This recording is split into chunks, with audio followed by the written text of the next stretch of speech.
Meeting to order for February the 1st of 2016. Clerk, name, roll call, please. Dominic, Johnson, Jackson, Lynn, Bowman, Cawthorn, Gage Watts, Middleton, Atkins, Chavez, Smith, Epperson. Here. We have a quorum.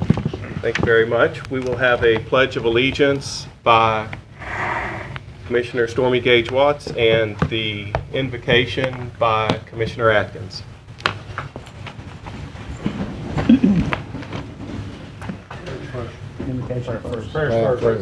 First. Pray with me if you will. Dear Lord, thank you for our many blessings. Help us to always be grateful, humble, caring. Please help us to be wise and apply your wisdom in our decisions today. In your name we pray. Amen. Amen. If you would turn and face the flag with me and render the proper salute and repeat in unison. I pledge allegiance to the flag of the United States of America and to the republic for which it stands, one nation, under God, indivisible, with liberty and justice for all.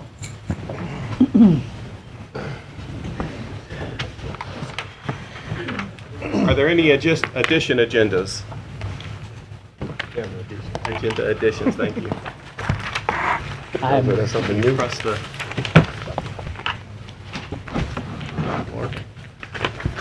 This thing's supposed to be on here? Yeah, push it, touch the screen. Okay. Thank you. Did you hit your button? I guess there isn't. Okay. Citizens' comments. Citizens' comments will be limited to 5 minutes with 3 minutes, with a total of 15 minutes for any one subject. And we will start with Mr. Billy Wayne with the Urban Support Agency.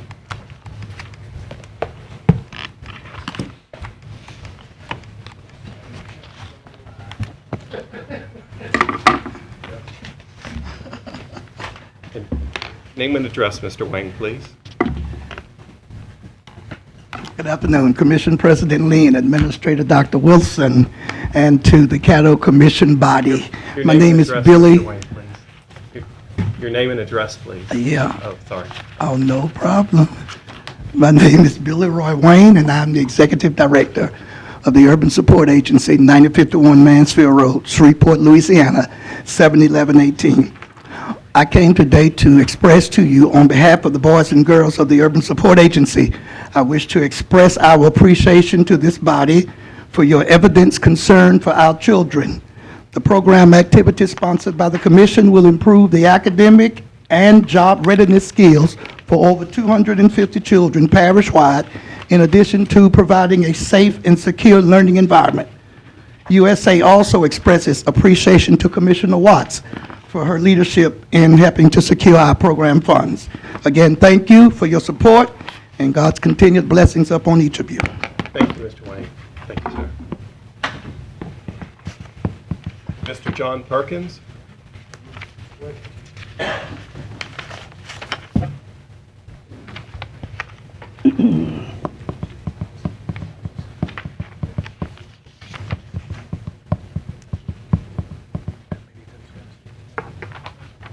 My name is John Perkins. I reside at 310 Gentilly Circle, Shreveport, Louisiana, 71106, Middleton's district.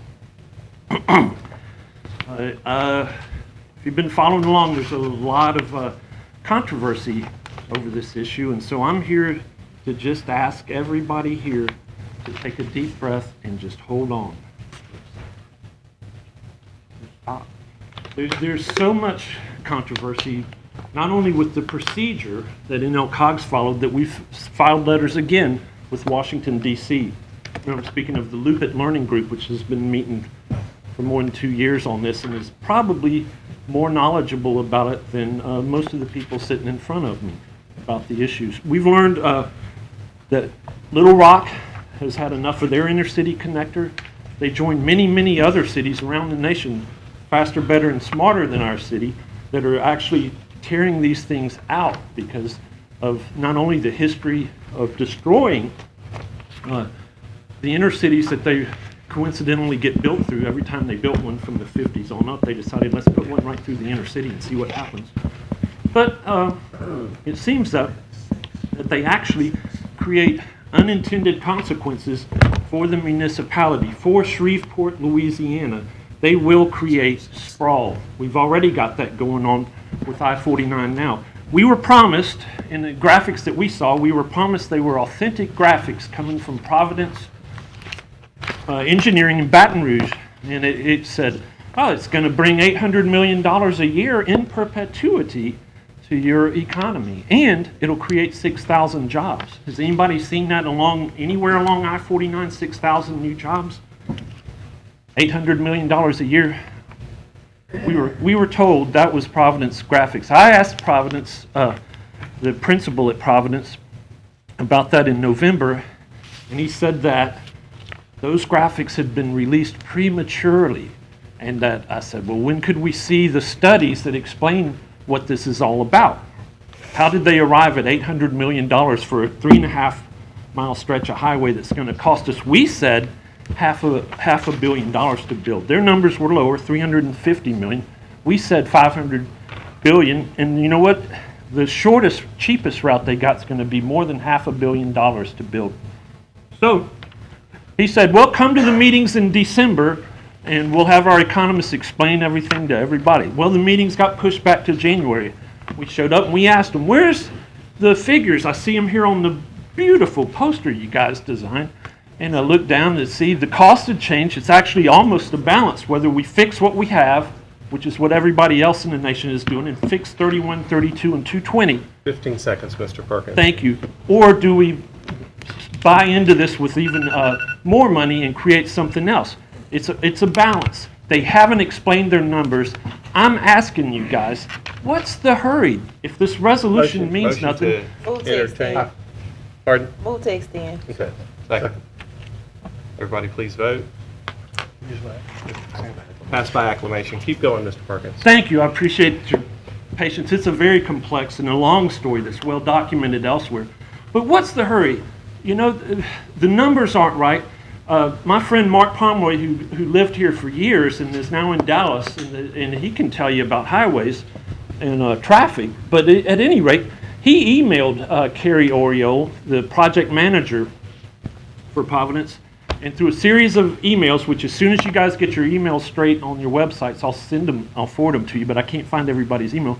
She admitted those weren't her numbers. An unnamed elected official asked Providence to do an economic study. Providence, according to the emails, kicked it off to a third-party economics firm in New Orleans, and at some point, about a year ago, numbers leaked out, and they looked gorgeous. I told, when I first got interested, I said, if this is right, I will help the people move out of the way. $800 million a year to our economy sounds awesome, but it's just not right. And here's what happened. They kicked it off.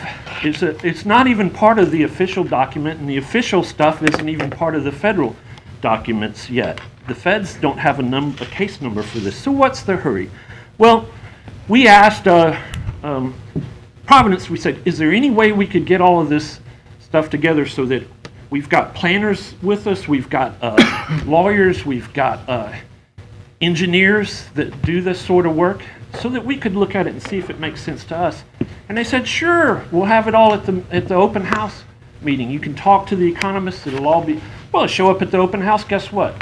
They don't have the information with them, but they had the charts. So us says, hey man, when could we see all of that information? And they said, well, it'll all be online Friday, you know. But it wasn't online Friday. You know when it's still not online. So why? Because there is no information. They haven't prepared it yet. It's still being prepped. The financial stuff that isn't even part of the study that you've all read, we've all seen it all over the internet, and we saw it on their poster, is all just pulled out of the air. And what we've learned in our learning group over the past 2 years is that building these highways actually hurts the municipality that they're built in. It causes sprawl. You guys from Shreveport know that every time people move further out, if Blanchard's growing, that's probably North Market people moving to Blanchard. Drive into affordability, they call it. There's a new mansion in Blanchard that's they can get into for a good price. They drive right in and drive right back out. We wind up stuck with a huge 21 problem seconds, Mr. Perkins. trying to deal with this. So I'm just asking, what's the hurry? This is a meaningless operation here today. It holds no weight. Let's just wait until all the facts are in. And I do appreciate your time. We have a better idea of Business Boulevard through the neighborhood that'll get small businesses going, and it'll raise land values, and Time's it'll expired, raise Mr. Perkins. it'll raise your tax coffers. So just give us a chance. Thank you. Thank you, sir. Mr. John Pass, I think. Press.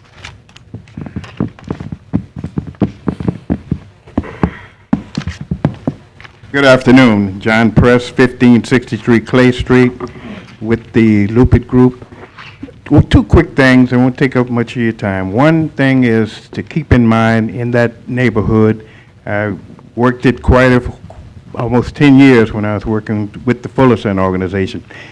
There's a lot of elderly people that own property in that community, and I'd like the commission and all other officials to keep in mind with the percentage of elderly people that are homeowners, that if anything were to be done in that neighborhood, that you're going to be talking about displacing whatever quantity or volume of homeowners. A portion of them are elderly, and I'm talking about elderly anyway from 60, 70, 80, 90 years old. I know because we did a lot of rehab projects that were sponsored by the organization through donations from this city and other people from other places.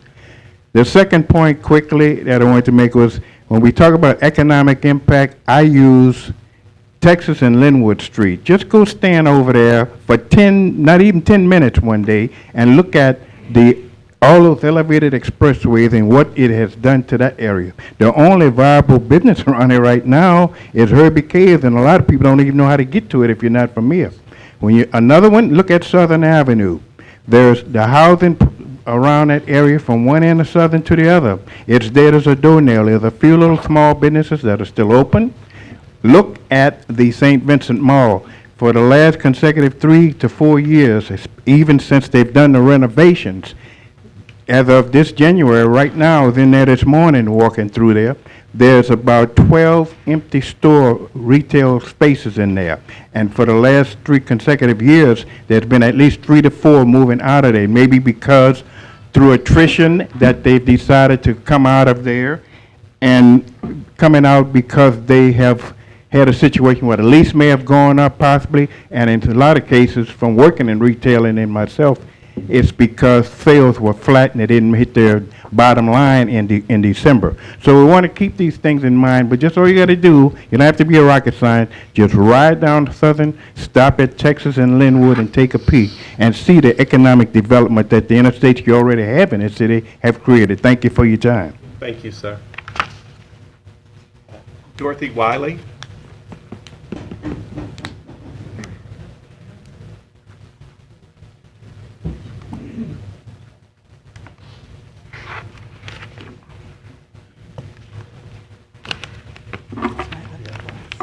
Hi, my name is Dorothy Wiley.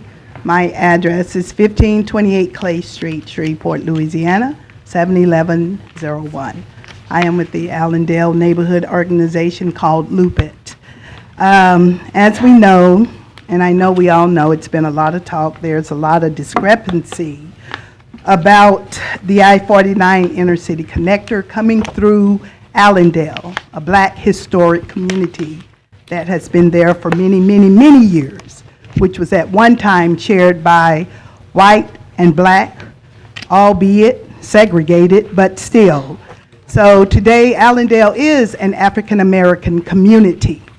And we also know that there has been a lot of manipulation, and the way the procedure has been carried out through these meetings, these input meetings, we have written Washington, D.C., and they have sent people from Baton Rouge that we had conversation with, and we wrote them again about the input meetings and how that process went. As a matter of fact, we should have been included in that process, but we were not. And we also know that the process has been messed up from the beginning. We know that many, many decades ago that Allendale was a thriving community because it had everything. No one had to go out of Allendale to get what they needed. They had full-service gas stations, restaurants. Who didn't stop at Pete Harris and eat? They had insurance company, funeral homes. They had nightclubs. They brought the flavor of jazz and blues in. So it was thriving at one time. But you know what happened? When I-20 came through, it started wiping out the inner city. That's why it went down. When I-49 came through, it started wiping out more of the population. Who wants to live up under a freeway? Who wants to live and look out at the sound panels? You know, even our Secretary of Transportation, Mr. Anthony Fox, is saying the same thing. We need to build a business boulevard. We need to separate through traffic from local business traffic. I mean, he's even challenging other cities, you know, let's look at a business boulevard. But you know what? A lot of these people here have tunnel vision. It's like a new toy. Let's put up the freeway. Let's run it through. And if it doesn't work, it just doesn't work. Move those people out those little homes over there. You know what? That's my home. And I'm not ready to go anywhere. And if that's what it takes, then that's what it is. But you know what? This is what we need to do. We already know that we live in a world as it is, but we need to be trying to move towards a world as it should be. Let us not forget, love thy neighbor as thyself. Neighbors build communities, and communities should not have highways coming through them. They destroy the community. They destroy people. They uproot people. And we're not food. To extend Ms. Wiley's time. Second. Passes by acclamation. You can keep going, Ms. Wiley. We are not food. We are a learning community, and we've been learning since February of 2012 what highways do, limited access expressways. They tear down the community. That's why Allendale is torn down. That's why Cedar Grove looks the way it looks. That's why Hollywood is looking the way it looks. You know what? Get a vision for your city. You need a vision. You need to see. I see the city. I see Allendale. I see Allendale prosperous again. I see rows of trees. I see restaurants and bike paths and pedestrian paths, insurance companies, full serve. I mean, you say you see it. Okay, show us the vision. Thank you. Thank you. Thank you, Ms. Wiley. Mr. Lewis Brosette.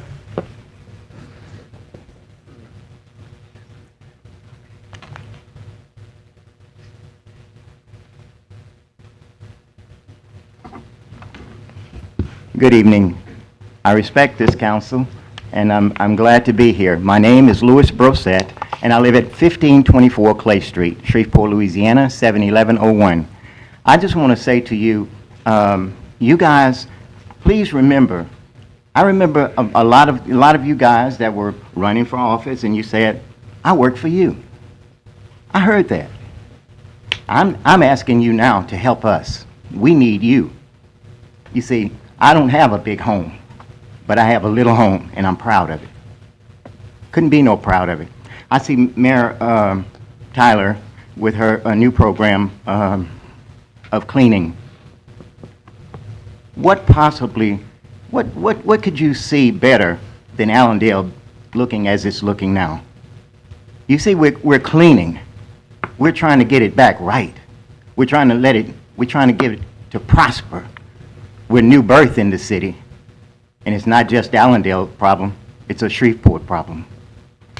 If you want to know why our city, our Allendale is looking like it is, look back in your records.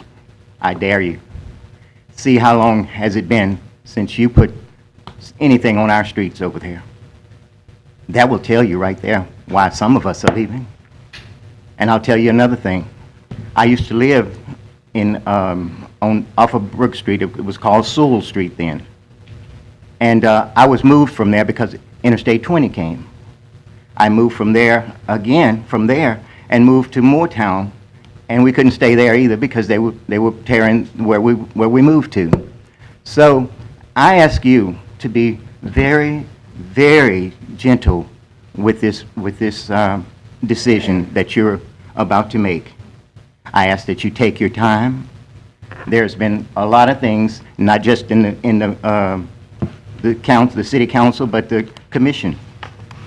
Some mistakes have been made. Please take your time. Let this thing rest and get to know what NLCOG is up to. They've lied to us, manipulated us like you wouldn't believe. And all of the meetings that they had, that we were supposed to give information and come back with it. They didn't listen to us. These meetings that they just had, it's just the same old mess, just a different day. Thank you, guys. God bless you. Thank you, sir. Mr. Bill Weiner.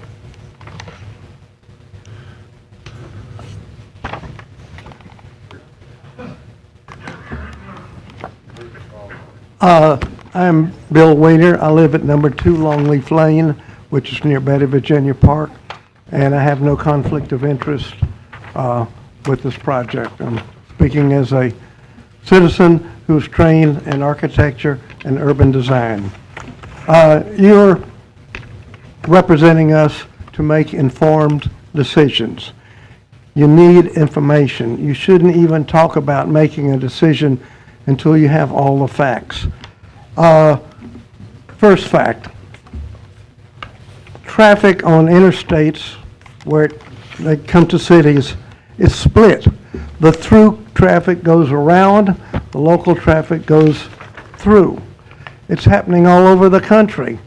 Right now, some of the through traffic is actually using 3132 to not have to go on I-49 because of the congestion. It's going to double and get worse. So we need to separate through and local. The through traffic can loop around the town or bypass like most major cities have done. The local traffic can come in and get off at the various exits, but at the end of I-49 that exists now, they can get off on a nice boulevard, a traffic circle to distribute into downtown. It's a gracious experience to see Shreveport. It's a new entry gate. So that's the planning principle, separate the traffic. The other thing is, I don't think it will ever be built because it violates so many rules and principles. It goes over a wetlands that NLCOG has now relabeled that it's not a wetlands, but it is. Wetlands are defined by vegetation. It goes through a historic area. They're ignoring that. It is expensive. The local part estimated from these phony numbers that are floating around would be between $100 and $125 million. That's the state's share. And the state doesn't have the money because of the royalty income from the state has just dropped to nothing. So what are they going to do? They were going to ask Caddo and Shreveport to kick in. The feds don't have the money until recently. They might. I put something on your desk which was has a picture of a man. It's who is a Secretary of Transportation. They are changing their whole philosophy to not put these interstates through cities, but to loop. Second. Motion made by Commissioner Jackson, second. To extend Mr. Weiner's time. Second. Oh, thank you. I didn't realize. Well, is there a second? Okay, second, okay, thank you. That's by acclamation. Go ahead. They are doing what the people in Shreveport who are opposed to the straight shot of CCI, and if you read that, they are going to fund projects that don't go through the cities, that loop. It's in there. They need a pilot project. We could be the pilot project. We're ready to go, and they could demonstrate this new philosophy right here. We just need a change in attitude and take advantage of the situation. We've already heard the costs are just bogus and the benefits are just bogus. Nobody will give data supporting information. But we have this opportunity to do it right, to do like the federal government is now promoting, and we should take advantage of it. Thank you. Thank you. I'm glad you have a parliamentarian. Yes. And I'll entertain a motion to suspend our rules to allow a sixth visitor to speak on this case. Second. Second. Passes by acclamation. Mr. Benjamin Arnold. And this is the last on this scenario.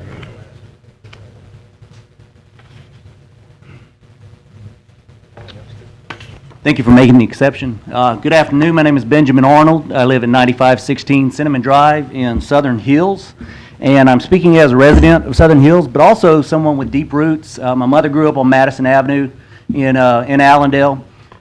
So I have a pretty broad perspective over the past 30, 40 years of what's happened in our city. My father's family's lived in Southern Hills since 1964, so I'm especially concerned with what's happening with Southern Hills.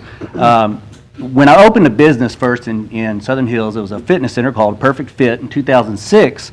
I studied the traffic patterns, wanted to make sure I had an ideal location, and I noticed that when I-49 was open to its present terminus, that the traffic patterns changed. Now, what had happened was people who had lived south of Shreveport, who were having to go through Southern Hills, were able to bypass Southern Hills on their way into town, and so a lot of the business and a lot of traffic dried up. Likewise, when 3132 was opened up to its present, or to Burt Coons, same thing happened. A lot of the people who had traveled from West Shreveport that were going through Southern Hills on their way shopping were able to bypass our area Southwest Shreveport onto East Shreveport. Now, obviously, the area east of I-49 has benefited, but Southwest Shreveport and West Shreveport have suffered greatly. Now, it's the same promises that we've had since the 60s. We were first told that I-20 was going to be the savior of Shreveport, and that was going to really put us on the map.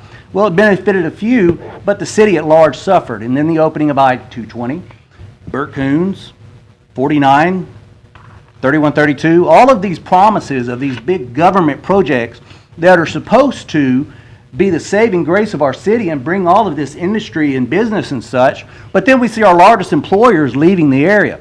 Now, I hope that especially Commissioner Chavez and Commissioner Smith will note that our area is presently benefiting from the widening of Mansfield Road corridor into DeSoto Parish. Once 49 is completed to I-220, folks will be able to travel straight from Natchitoches, Alexandria, all the way to Texarkana without a stop. I don't know how many of folks y'all travel by road, but when I drive through a city, I don't go into the town to get gas. I stop on the outside, and we can expect the same thing with the opening of I-49. We're not, those of us who are taking the position against the inner city corridor are not against the completion. We recognize that eventually our population and our commercial interests will necessitate the connection of I-49 to I-220. But the time is not yet. There are too many great social causes that will be undermined, and the liberty of the people living in Allendale to pursue and fulfill the interests of a relatively few number of people. 9 seconds. I hope that you will all take a longer term perspective and a holistic appreciation of how the change in traffic patterns and population will affect our entire city. I have no doubt that your predecessors had the best interests in mind, but it hasn't worked out like that. Thank you. Thank you. Mr. Rob Broussard.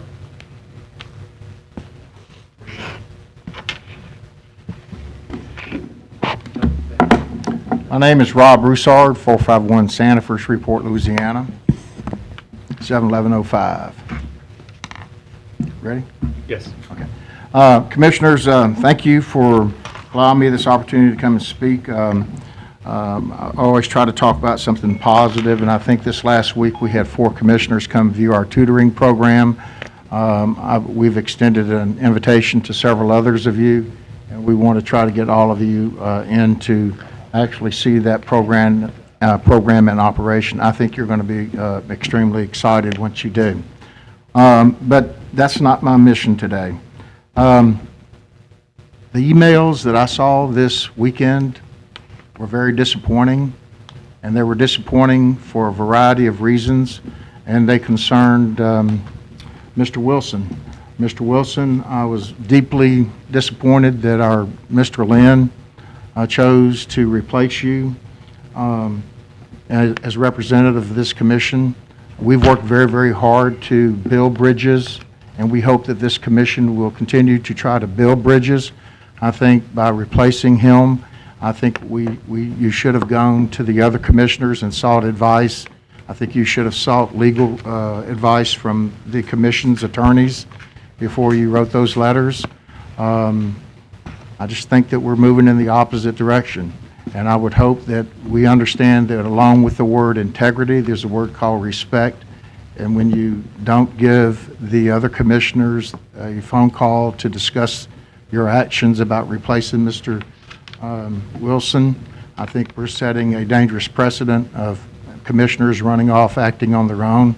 I realize that you may have some powers as the president, Mr. Lynn, but I would caution you in using those powers without consultation with your other commissioners.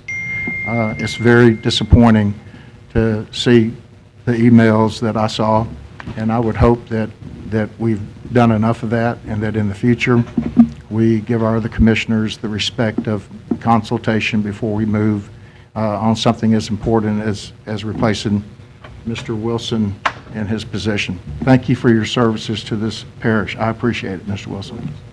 Thank you, Mr. Broussard. Mr. John Settle. My name is John Settle. My home address is 33 Tealwood, Shreveport, 71104. I'm very much concerned about the replacement of Mr. Wilson, and especially the way it happened. I've been advised by Mr. Dunlop, who I see is on the agenda, that he's going to appraise you of his research, which he advised me says that only elected officials could be on NLCOG. If that's correct, then evidently Mr. Altimus from Bossier Parish shouldn't be there, and maybe not Mr. Wilson. Y'all have two fine attorneys on your staff. Certainly if a legal issue is raised, I would hope that you would rely on those two for a legal opinion that could be shared with the community. I'd be happy to give you legal opinions, but you have your own staff. So one, if that's Mr. Dunlop's purpose, is to come and say that even though initially he wanted to be there, now he can't, that no longer can Mr. Wilson be there, I would hope you would rely on your staff. Secondly, from a practical question, I've been to NLCOG several meetings, when 3132, when I was involved in that. They weren't the easiest meetings to get to because there's usually 10 o'clock during the day, and I had to move my calendar around. I know Mr. Lynn, I think, is still a student in school, but I hope that we can still keep a paid employee going to NLCOG. I would point out three reasons that I think it's best to have a paid employee. One is continuity. Mr. Wilson's raised that. Two is accountability. If he doesn't go or send somebody, he has to report to y'all. I don't know if Mr. Lynn will go or not, or if he doesn't go or leaves early, I don't know if you can call his hand or not. And thirdly, maturity. It's disappointing that Mr. Lynn has already sent a letter evidently trying to use his status as a commissioner to have the sheriff investigate somebody on a Facebook post. And that could result in a civil rights lawsuit naming Mr. Lynn and possibly the commission and maybe even the sheriff for violation with someone's job, civil rights, and also maybe even racism, since he made a direct reference to that person's clientele, which is 99% black. So from the point of view, hopefully legally we can keep Mr. Wilson there. And practically speaking, I think from a continuity point of view, an accountability to y'all as an employee, and a third from maturity, because I'm disappointed so far in the maturity Mr. Wilson, that Mr. Lynn has displayed. And I was here 2 weeks ago commending your election. Thank you, gentlemen. Thank you, Mr. Settle. Mr. Jimmy Kuvion.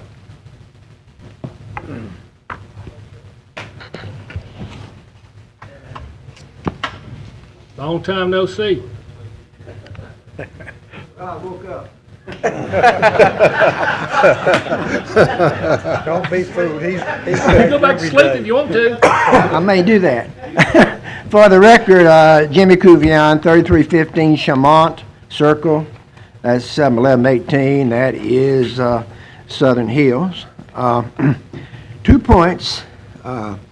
One on Mr. Wilson. As my readings go on the bylaws of the Parish Commission, appointment by the President calls for ratification. So that means a vote. So I'm not going to say any more on that other than the fact that's what's in the bylaws of the Caddo Parish Commission. And I'm sure Attorney knows that. I'm sure you all know that. So I expect a vote.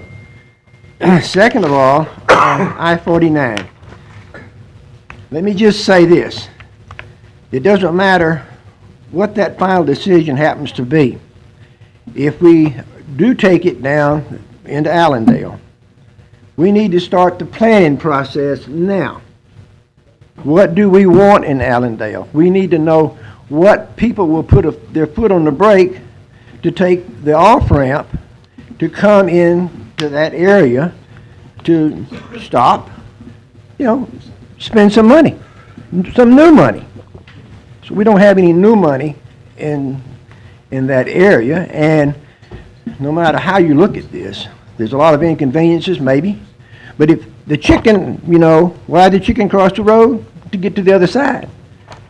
So there has been some conversation in the minutes of the MLCOG where Mr. Sweeney, expressed that concern of a low-profile, interstate, so people could look over it. It's okay to look over it, but there's got to be something over on the other side that you want to go to. So if we could get the commission involved in planning, help us with trying to get that started, get the communities together that's here, those that are opposed to this or whatnot, but start planning to see what we think would be effective for that area and get to work on it. Because, as you know, the powers that be, you know who they are in this project, and, for the city council and for the parish commission, you only have a small, limited voice in this whole process, and we know what most of it's going to come from, this final designation, whatever route.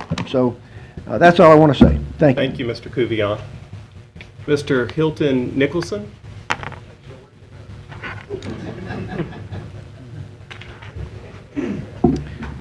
Hi, my name is Hilton Nicholson. I'm the CEO of Cyber Solutions that recently relocated here to the Shreveport area. We're located right around the corner of 415 Texas Street, 71101. That's how new I am.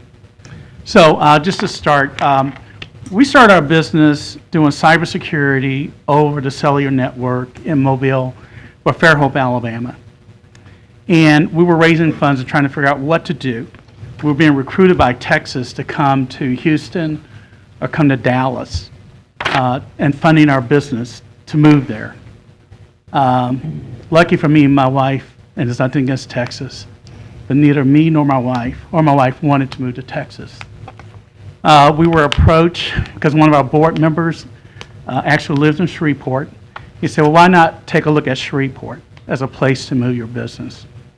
And so we got involved with the BRF, with the EAP, and it was just a great, when you have a business and a startup, you would like to know that you got good partners to work with.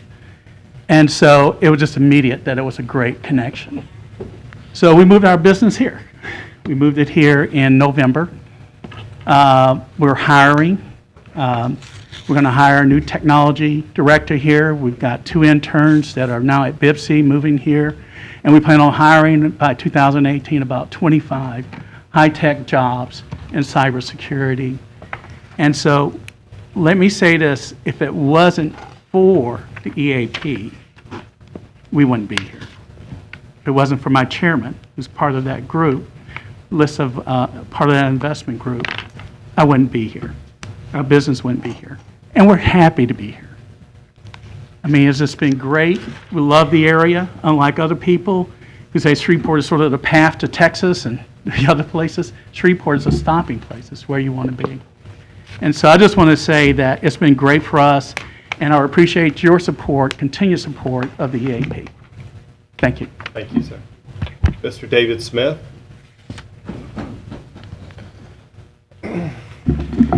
David Smith, Biomed Research Foundation, 2031 Kings Highway. I'm the executive director for the Entrepreneurial Acceleration Program. And I sent all of you our 2015 report. And I just want to take a few seconds to highlight some of the successes of that report. First of all, in our original proposal, we said we'd get 3 companies started. We did 8. We said we'd create 8 jobs. We created 39. We said we'd do 4 educational events. We did 11. In 2014, we got the program stood up, and we got a group of investors to form here in Shreveport so that when a startup gets started, where there's capital, they'll stay. And we did that. In 2015, we really got started. We actually created, with the 8 startups, we created 39 jobs. With that, Shreveport, those jobs right now have an annual payroll of about $1.69 million that goes right here in Shreveport, and all 8 of them are here. And most importantly, and something we didn't see that was really going to happen, is they needed more capital. And because they were part of our community, we went out and raised about $10 million more from other locations, like Texas, like Silicon Valley, all right, like New Orleans and Baton Rouge. That's $10 million of investment coming into Shreveport that we syndicated, and that kept them here. So that it's really important to have that capability. As of December the 31st, when we gave you this report, we have screened and helped 234 startup companies. Many of them weren't ready or mature enough to go for an investment. We sent them to the COHAB. We sent them to the Southern University Incubator, or we sent them to the state to get them mature enough to where we can make an investment in them. And a lot of them we continue to help. Right now, the outlook for 2016 is very good. Our pipeline is very robust. There are 12 companies in that pipeline right now that we're working with that we think will be 2016 successes for Shreveport. 3 of them are in due diligence. 2 of them will close this month with $2 million of investment from New Orleans and Baton Rouge. That's money that's south of I-10 coming here. That doesn't happen a lot. So we're really excited about that. Now, when we started this, we looked at a lot of models. We looked at Tech Columbus model. We looked at Birmingham, Alabama. We looked at Oklahoma City. We took a large group of you back in 2014 to Austin to see how this works. It's a 5-year plan. We have to stay the course. We need your support. This is an investment. This is an annual investment for the parish of $500,000. I appreciate your support. I know there's an amendment to change that. I'd ask that you stay the course with us, and let's go the distance. Thank you, sir. Thank you very much. Mr. John Beard.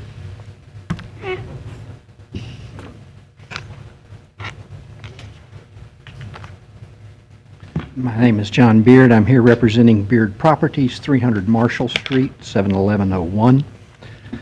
2 years ago, almost now, when I first heard about the EAP and the angel fund that was going to go with it, I snickered. It was not something that I thought was viable. But with my civic hat on, we went ahead and invested into the fund. I didn't believe that there were startup companies that I wasn't aware of.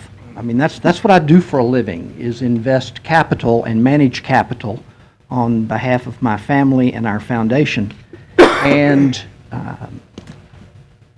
what the EAP has done and the Angel Fund has done in the last year and a half has just been phenomenal to me. I didn't know that these kind of companies were out there. I didn't know that a cyber reef could be brought to Shreveport. I think that's fantastic. We've committed over $300,000 in what are called sidecar investments alongside the Angel Fund and the AP to these opportunities. of companies I would not have otherwise known about. We now have a place. I have a good friend here in Shreveport whose son is down in Tulane, and he's got a great idea for a new company. He called me. His dad put him in touch. He called me. I worked with him a little, and I was very, very pleased to be able to refer him to the EAP, knowing that after he works with them, he will be, if he can be, investment ready. It'll be a much better situation for us and for the community. Please continue your support for EAP. I think it's money very well spent. It's a good investment, and you're getting an excellent return on it. Thank you. Thank you, Mr. Beard. Mr. Ken Kraft. Thank you, Mr. Lynn. Ken Kraft at 157 Archer Avenue, 71105-2105. Let's begin by remembering for a few moments Columbia from 13 years ago today.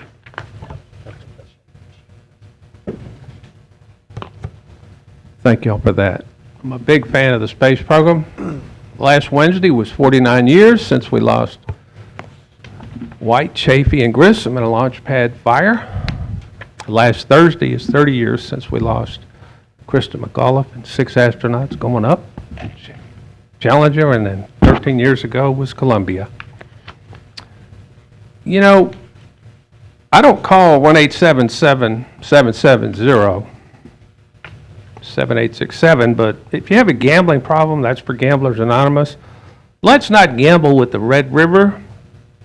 A year ago, this date, according to the National Weather Service, conversation I had about an hour and a half ago, is 13.8 feet. Today, it's about 25.6. It is higher on February 1st than it's ever been. It's 12 and a half feet higher. It has very little upward growth.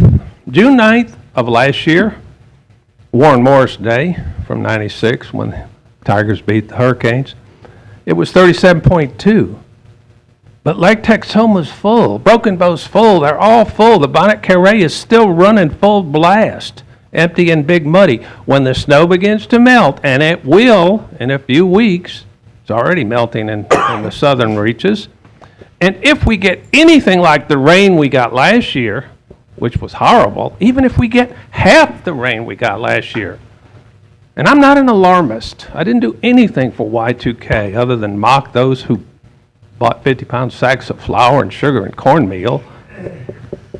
It's going to be worse. I spoke last Tuesday at the city council meeting. We need, too late for this year, a $1.5 million estimated sedimentation study. My suggestion is this, that the city council and the commission, and I told them this 6 days ago, we need to fund this study and get this thing going imminently. Maybe we'll have it ready for 2017. The model they have is archaic, it's broken, it doesn't work. Interstate-wise, these people who spoke today and last Tuesday, they're not misdirected. They have the best intentions, but they really need to find a candidate running for Congress who's with them, who's against the I-49 intercity connector. The 3 key people, as I appreciate the decision, are the 2 U.S. senators and the congressman from the district in which the project is located. You know, so I think they need to find somebody who opposes the project, and that would be the way to go. It's just symbolic what the commission does. Thank you, Mr. And what the council does. But let's get that Red River study underway. Thank you. And that is it for citizens' comments.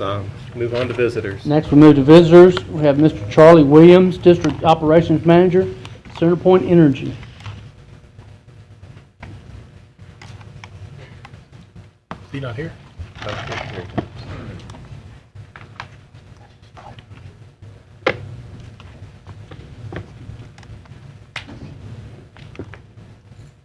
Good afternoon.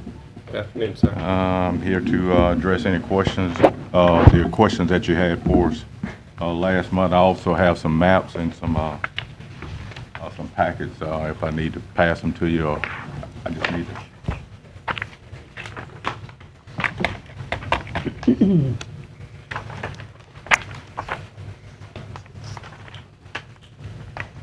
President, I'm just trying to wonder exactly how you want me to answer these questions. I have them. The questions that were sent to you, Yes. if you could please send them back in writing, is They what are I in- was asking for, which was what we had asked for originally. They are in writing. That's them? Okay, then that was it, and we'll be able to absorb those. And where I am is that I have several people that are quite astute in local government, in having their services provided for them, in working with agencies like Centerpoint and SWEPCO and others, and they're keep running across great difficulty in their gas meter relocation, from their gas meters being taken down without them knowing it, to them getting a tag, contacting an inspector. The inspector comes out, a supervisor. The supervisor and the homeowner make an agreement as to what's going to happen, and then a couple of months later, somebody shows up and does something completely different, and they have to do it over again. Now, these people that I speak of, I'm not quite that entirely worried about them, because they are very capable people. I'm worried about these people that are not as keen on working with their rights and what they can do. And I realize that y'all have permission to get on their property anytime that you want, but I'm asking for greater notification of the citizens of Caddo Parish before you move their meter, disrupt their gas service, or the supervisor is not able to fulfill the obligations that he agreed to in meeting with the homeowner in changing these obligations. And I sent a list of questions to you via email so that we can get in touch with, if the supervisor doesn't do what they say, who do these people talk to then? And thank you very much for sending this. And so what I'll do is I will absorb all of this, and then I will disseminate this information, and I'll entertain any questions from my fellow commissioners.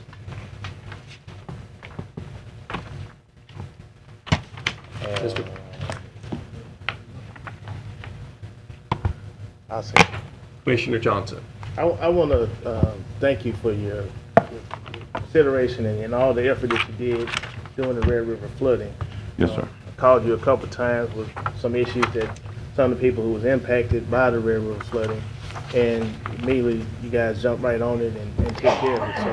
So not every day that you can call the utility company and they can get on it right on top of it just instantaneously, and I really appreciate you doing it. Yes, sir, thank you. And, and again, I hope we answered all the questions that you have, and, and if you do need any additional information, I'll be glad to address it. Yes, I see. Commissioner Epperson. I just want to thank Centerpoint. I had an issue last week. We had the smell of gas. I guess we call it, where I used to work, we call them a captain. The ordering they put in. Yes, sir. Natural gas has no order. And how you all came out and examined the area and made sure that it was safe. And it was a public area, public church. So I appreciate the response. And my only thing that I've been on this since 2008 is that $16 surcharge for businesses and the $10 surcharge for residential customers as a bill fee. But that's not your purview. Thank you. Yes, sir. Thank you. Just one additional thing I'd like to address the commission with. By this coming up, we are working on a website to where it's, we'll be showing any kind of activity in our area, to where, that the public can go out there and look at it in any of the areas. As you see on the maps, they'll be under construction, and you'll know, other than a door hanger. And of course, we'll do whatever we need to do to assist in reaching our customers and let them know that, we are here to serve them, and, not just go out there and do whatever we want on their property. Thank you so much for coming in. Thank you for keeping the lines of communication open. I really do appreciate it. Thank you. Yes, sir. That's Thank you. everybody. Next we have Mr. Bruce Wilson and Miss Lynn Stevens. I invited them, they couldn't be here today, they'll be here on Thursday, so we may put it under I'll get with Dr. Wilson to see if we could put it under administration report, but they'll present on a study that United Way did, so we'll try to add them on Thursday, if you don't mind. Sure. Appreciate it. Next we move to Mr. Robert Dunlap. In the art of compromise, Mr. Dunlop will not be given a report today. Okay. Next we move to reports for administrator report. Yes, sir. President Lynn, Commissioners, good afternoon. We have an update from the Sports Commission today, so Mr. Kelly Wells will be coming forth and give us the update on what's going on at the Sports Commission. For him, sir. Thank you, President Lynn, Commissioners, staff, Mr. Wilson. Just want to give a quick update on the Shreveport-Bossier Sports Commission, and as many of you are aware, the tax did pass this past November, and so we're really excited about that. At the same time, we want to make sure that we use those dollars as an investment for future events. So I kind of wanted to do two things today, giving a recap from some of the things we did last year, and also let you know events that we've got coming up this year, and answer any questions you might have. We were involved with 76 sporting events in 2015. Again, a lot of those events occurred in City of Shreveport because they have a lot of venues, but we did have some events out at Caddo Parish, the northern area, NHRA, and I believe that y'all invested in them as well. But they had a banner year and had over 70,000 visitors come out. I believe that Nelson Marlahoyas will be coming later to do a presentation. We also had last spring, even though we had the fishermen in October of 2014, we had the Major League Fishing, so we had over 80 hours of national TV time on the #1 fishing show in the country, and that was Major League Fishing, which spotlighted Caddo Lake and Cross Lake, the two bodies of water that they fished on. Again, those 76 sporting events, are very diverse and across both cities, utilized hotel rooms, restaurants, retail, et cetera, for both areas. Our goal last year was about 60 events. So again, Shreveport-Bossier is known for Sportsman's Paradise, and it's been really, really good. This year, our goal was 60 sporting events. We've already got 36 on the books. With the passing of the tax last November, we really had to wait before we could start looking at some of those bigger events. So we've already been hitting those hard. We just had, even today, the Texas baseball coach was in town, more of a press junket to help sell Texas Rangers tickets. We had rugby. I know President Lynn's been involved with that some, but we had LSU, Alabama, Louisiana Tech play last weekend, 2 weekends ago at Lee Hedges Stadium. They had a game this past weekend, which the new Shark local rugby team finally got a win. They lost last weekend to a South Louisiana rugby team. We've got the Alas Regional Archery Tournament, which will be this weekend at the Shreveport Convention Center. That's going to bring 575 archers from our region in, along with about 1,100 friends and family. Next weekend, we'll host at the CenturyLink Center the State Wrestling Tournament. Again, we'll have over 13,000 in for that over 2 days, a Friday, Saturday. We've got some strong teams from both Shreveport and Bossier area, but about 80% of those athletes and attended spectators will be from South Louisiana. So we'll utilize over 300 volunteers during that 2-day event. It's a great event. Everybody will get out, shop, and hopefully we'll bring home some local state titles along with that. We've got, and I brought a list of events. That's something I can email at a later date.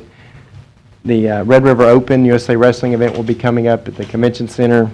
We found one of our niches is really to find out, what are some of those sports that, because we are competing with the Dallases and the Houstons and the Baton Rouge and New Orleans, and so we really, try to find those events that make sense for our, as I continue to mention, our biggest asset is our regional location. And again, a lot of these events we do are amateur events, whether they're youth or adults. But we've got some great venues. I know that Spar mentioned that Cargill will not be ready for play until next fall. And so that does have some impact on baseball mainly over in the West Shreveport area. But with the Shreveport Mudbugs and the Hirsch Coliseum, Independence Stadium, I know, we had Grambling play last fall, and I know y'all are big partners in making that event happen. We have Nitro Circus coming on Friday, April the 15th, and we met with them last week. That'll actually be a concert/sporting event, but we're expecting anywhere from 8 to 10,000 for that Friday night, and they'll come in for 4 or 5 days as they get ready to kick off their North American tour for that event. You know, we've got, again, archery is big. They utilize, you know, the convention center. We'll have an event out at Cypress Black Bayou as well. We'll have the All-Star Game for the 4th year. That'll take place at Bipsy this March. That was at the Hirsch Coliseum this past year. We've met with the Mudbug some, again, you know, with all the renovations that are going on over there. I know that they had a small youth hockey tournament, but we're really excited about what's going on this year. We will have 2 major press conferences in the next month announcing some big events that are coming up this year that we're really excited about. Another one that we just had a press conference for a couple weeks ago is the Red River Balloon Rally and U.S. Hot Air Balloon Championships, which will be out at LSUS July the 14th through the 20th, and that'll bring in 50 of the top hot air balloons in the country will compete for the right to represent the U.S., you know, at the World Championships in 3 years. So again, we're expecting anywhere from 20 to 30,000 out during that weekend. That's a 3-year commitment, but there's a lot of exciting things that are taking place. So, and it's amazing how the community's, you know, really coming out, and some of our best leads are coming from some of the locals. And, you know, again, Ken Annie and John Escaday are your 2 appointees on your board. I know with the new commissioners here, you know, the makeup is we have 2 appointees from each of the 2 cities and the 2 parishes, and of course Stacy Brown, and then Coach Billy Montgomery is our overall chair for that group. One thing that the board wanted, and we will have our first meeting later this month, is a Shreveport-Bossier Sports Commission Community Advisory Committee. And that won't be a governing entity for the Sports Commission, but it'll be a group of about 30 that will represent media, some of the chamber organizations, restaurants, retail, hotels, those events that sports have an impact on. And so we really want that committee to be a brain trust in moving forward with these bigger events as they're getting larger and require more and more community support and involvement. So we're really excited about that opportunity, and I appreciate you letting us come out. We appreciate the partnership and the investment that you guys make in the Shreveport-Bossier Sports Commission every year. Thank you. You have a couple of questions, Mr. Wells. Okay. Commissioner Johnson. Thank you. Kelly, now that you got the hotel motel tax, are we looking at any of the, like the NCAA basketball conference championships, events like that that will bring more people here and to go out and get those bigger ticket items that we could show up in Shreveport instead of them going to Dallas or Birmingham or Jackson, that we can try to get them here since we do have 2 arenas that could do something, we could do something with. The other piece is Independence Stadium. It's probably our biggest asset that we have, and it's well underutilized. I think now also with that money, you can also look at the high school championship games. Might not get all the classes, but you can put in a bid to get some of the classes. Talked to one person about it, and one thing that they told me was, well, the kids like to go down to the Superdome. Well, not necessarily everybody's going to be from North Louisiana. You could have some kids from South Louisiana that need to see what North Louisiana look like to get above I-10. So that'll be another opportunity to try to shoot a bid for that. And also more college football games. I think this area is football country, and they would love to have, you know, more football here. One year we did I think it was the Cowboys scrimmage game that y'all brought here. Cowboys Saints, yeah. So I mean, look at, you know, something like that during the exhibition season, in which they practice here and then they can go somewhere else and play. But at least they'll be able to get the fans that support them in this area. They'll be able to look at them for a couple of days, and then they can go on about their business, and it'll be a benefit and a boost to our community. We did, in fact, you provided a really good lead. You know, we have been talking to Northwestern State University about playing football, and President Henderson and Greg Burke, the athletic director over there, would love to play a football game over here. It's just making the schedules work, but we are looking at a game for 2017 that would include Northwestern State and possibly even Grambling. And so that's something that's just got to be worked out. They were open even to this year playing a game over here, so President Henderson and Greg Burke are trying to make some things work. One of our announcements we'll make, in a couple months is something this fall that will involve 3 of our regional universities, and we're real excited about. With the Independent Stadium, and I talked to Dr. Simmons at Grambling, and they're securing their dates for this year. There's not been any discussions this year so far about having another Grambling game over here this year. But we are open to that opportunity, and the attendance was just over 5,000 last November, but I think we would have picked up another 2,000 or 3,000 at least had the weather cooperated. And again, they're great. I thought that was a great partnership. I'll let folks know, even with the stadium, 5,000 folks at the convention center is a large group. And so you put 5,000 people in a stadium, it's not as big. As far as the NCAA, we did go a couple years ago to look at a first or second round bid like the Sports Authority did back in 2009, 2010. Local, in fact, he's sitting in this room, Taylor Jameson had a relationship with ULM, went to school over there, had buying over for an event at the CenturyLink Center. We are bidding with ULM on the Sun Belt Conference for 2018, 2019, and 2020. That conference includes ULM, UL Lafayette, Arkansas State, and so it would be a perfect fit. It would be a Tuesday through Sunday game, which would include ESPN coverage. And so that bid's due later this month, but we've already been down, met with the Sun Belt, and I think we've got a really good shot for that. The venues we have here locally are a perfect fit. Our location within their schools is a great fit. So that's something that, again, would be for 2018, 2019, and 2020. Thank you. Sure. Commissioner Epperson? Kelly, Fairgrounds Field, the old ball stadium, anything in the works relative to that?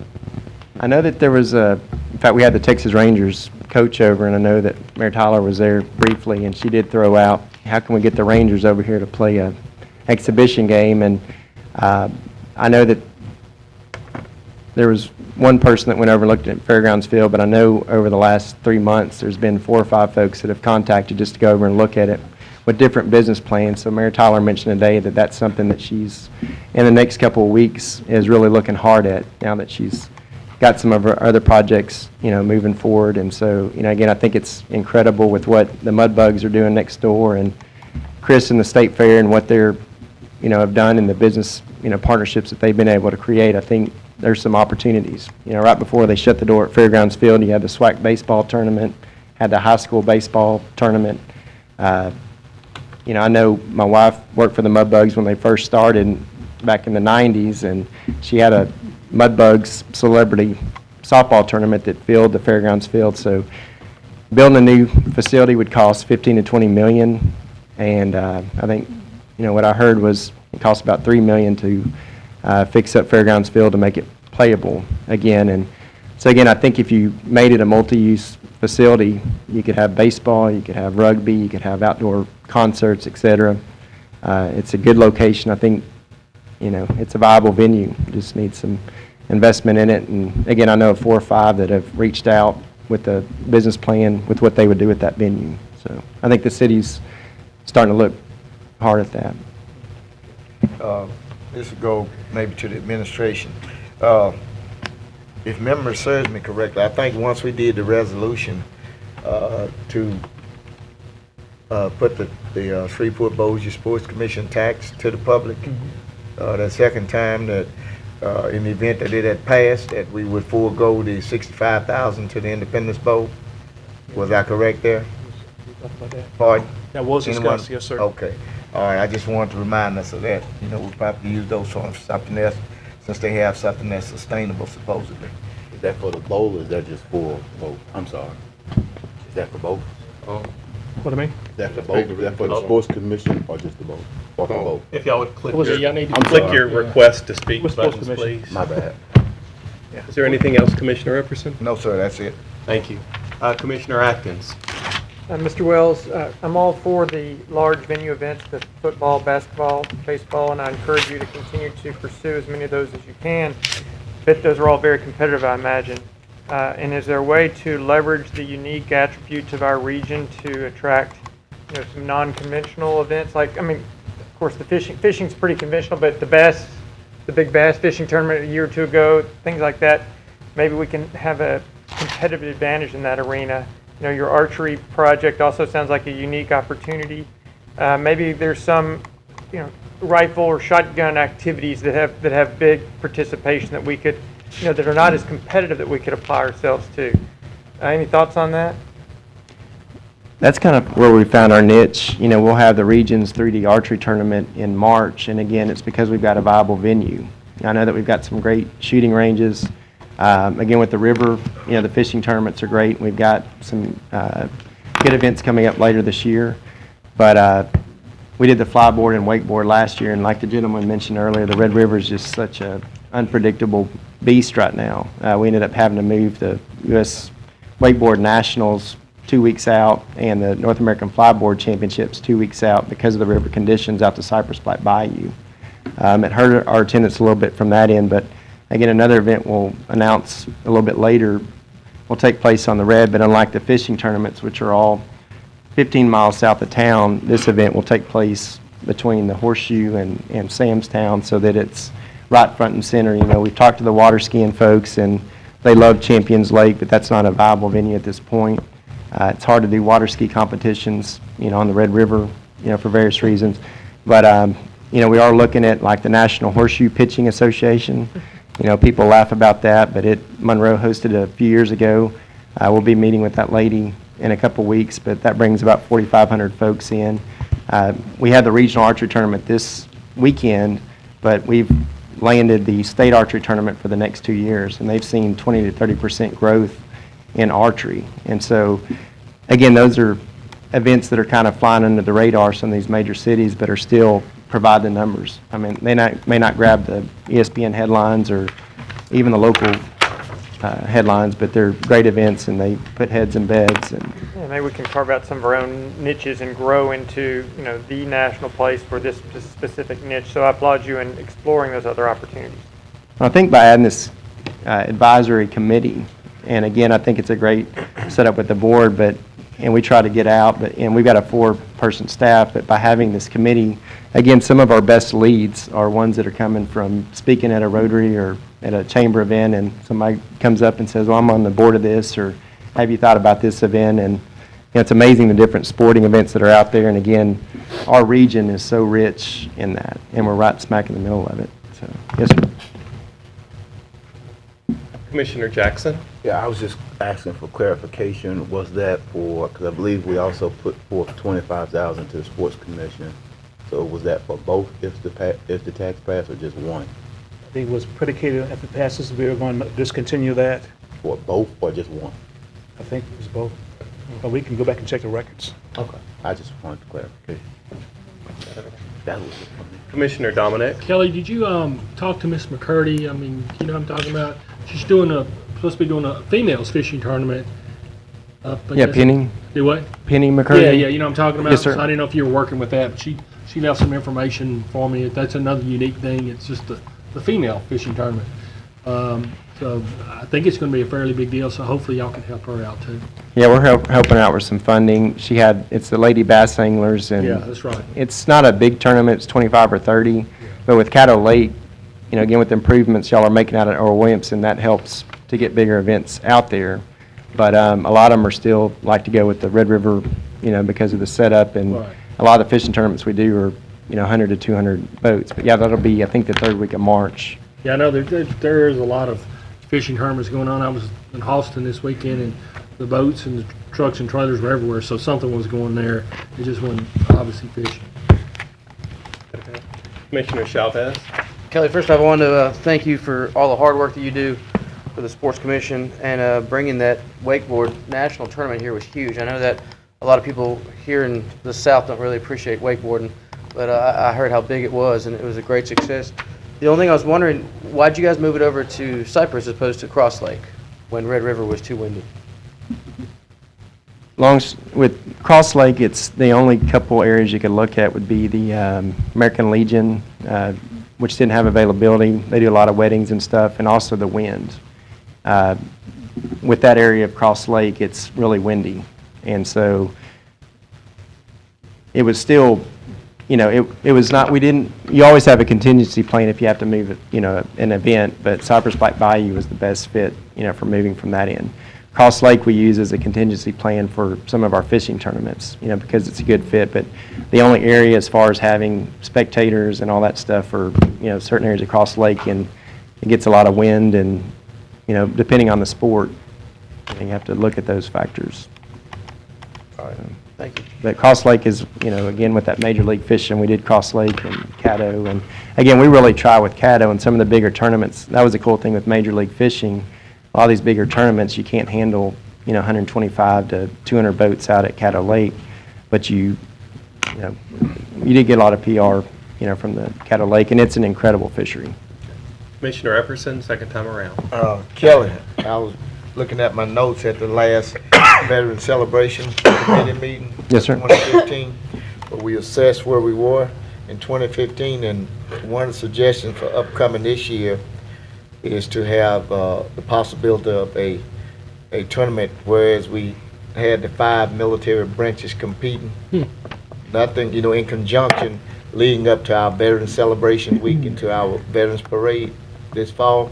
Nothing real expensive. I had the opportunity to be at a Regional Police Jury Association meeting at Cypress Bend. Yes, sir. And there's an organization that has the kids of veterans that have been killed in Iraq and Afghanistan. They bring them, take them fishing, and I mean it was tremendous down there. So one of the suggestions that was brought up in our last evaluation meeting was the possibility of, say, like Marines, Army, Air Force. Nothing fancy. You might have 5 people go out, and whoever come in with the largest amount of catch, just to get some continuity and build up some interest in what we are doing to recognize the veterans during that particular time. I'm going to invite you to our first meeting. I think that's, we've seen success, and with some of these events that you're having to wine and dine, bring them in, sell them on your area for 1 year, or you hope to get a 3-year commitment for some of these events. First year, it normally takes a while to get all the kinks worked out, and then years 2 and 3, we'll be announcing an event, in the near future. But again, having a homegrown event that's set up properly the first year and continues to move forward is a great way to do it, because then you know that you've got that event every year. Well, You're not having to go out. We aren't, they aren't suggestion that we piggyback with anything that's in place. Like to get you at the meeting, we start generic from here, be basically homegrown. Thank you. Yes, sir. That is everything. Thank you, Mr. Wells. Thank you, guys and ladies. Yes, Commissioners, we have the updated handwritten report from Ms. Erica Bryan from the Port Commission.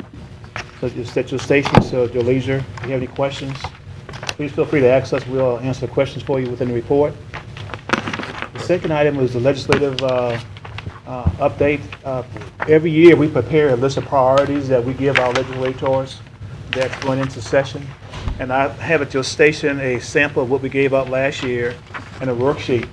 So we're asking the commissioners to please give us your 3 concerns, and we'll put together a report as we did back in 2015, and then that will be the report that goes from the commission to the legislators. Last year we had in previous years a luncheon, but because of the special session, which starts on the 14th of February to the 4th of March, and then they come back from the 14th of March to the 5th of June as a regular session. So there's not going to be enough time to have a luncheon that we typically have every year for the legislators. So, but at the very least, we need to have our priorities together so we can pass them out to the legislators before they go for the regular session on March 14th.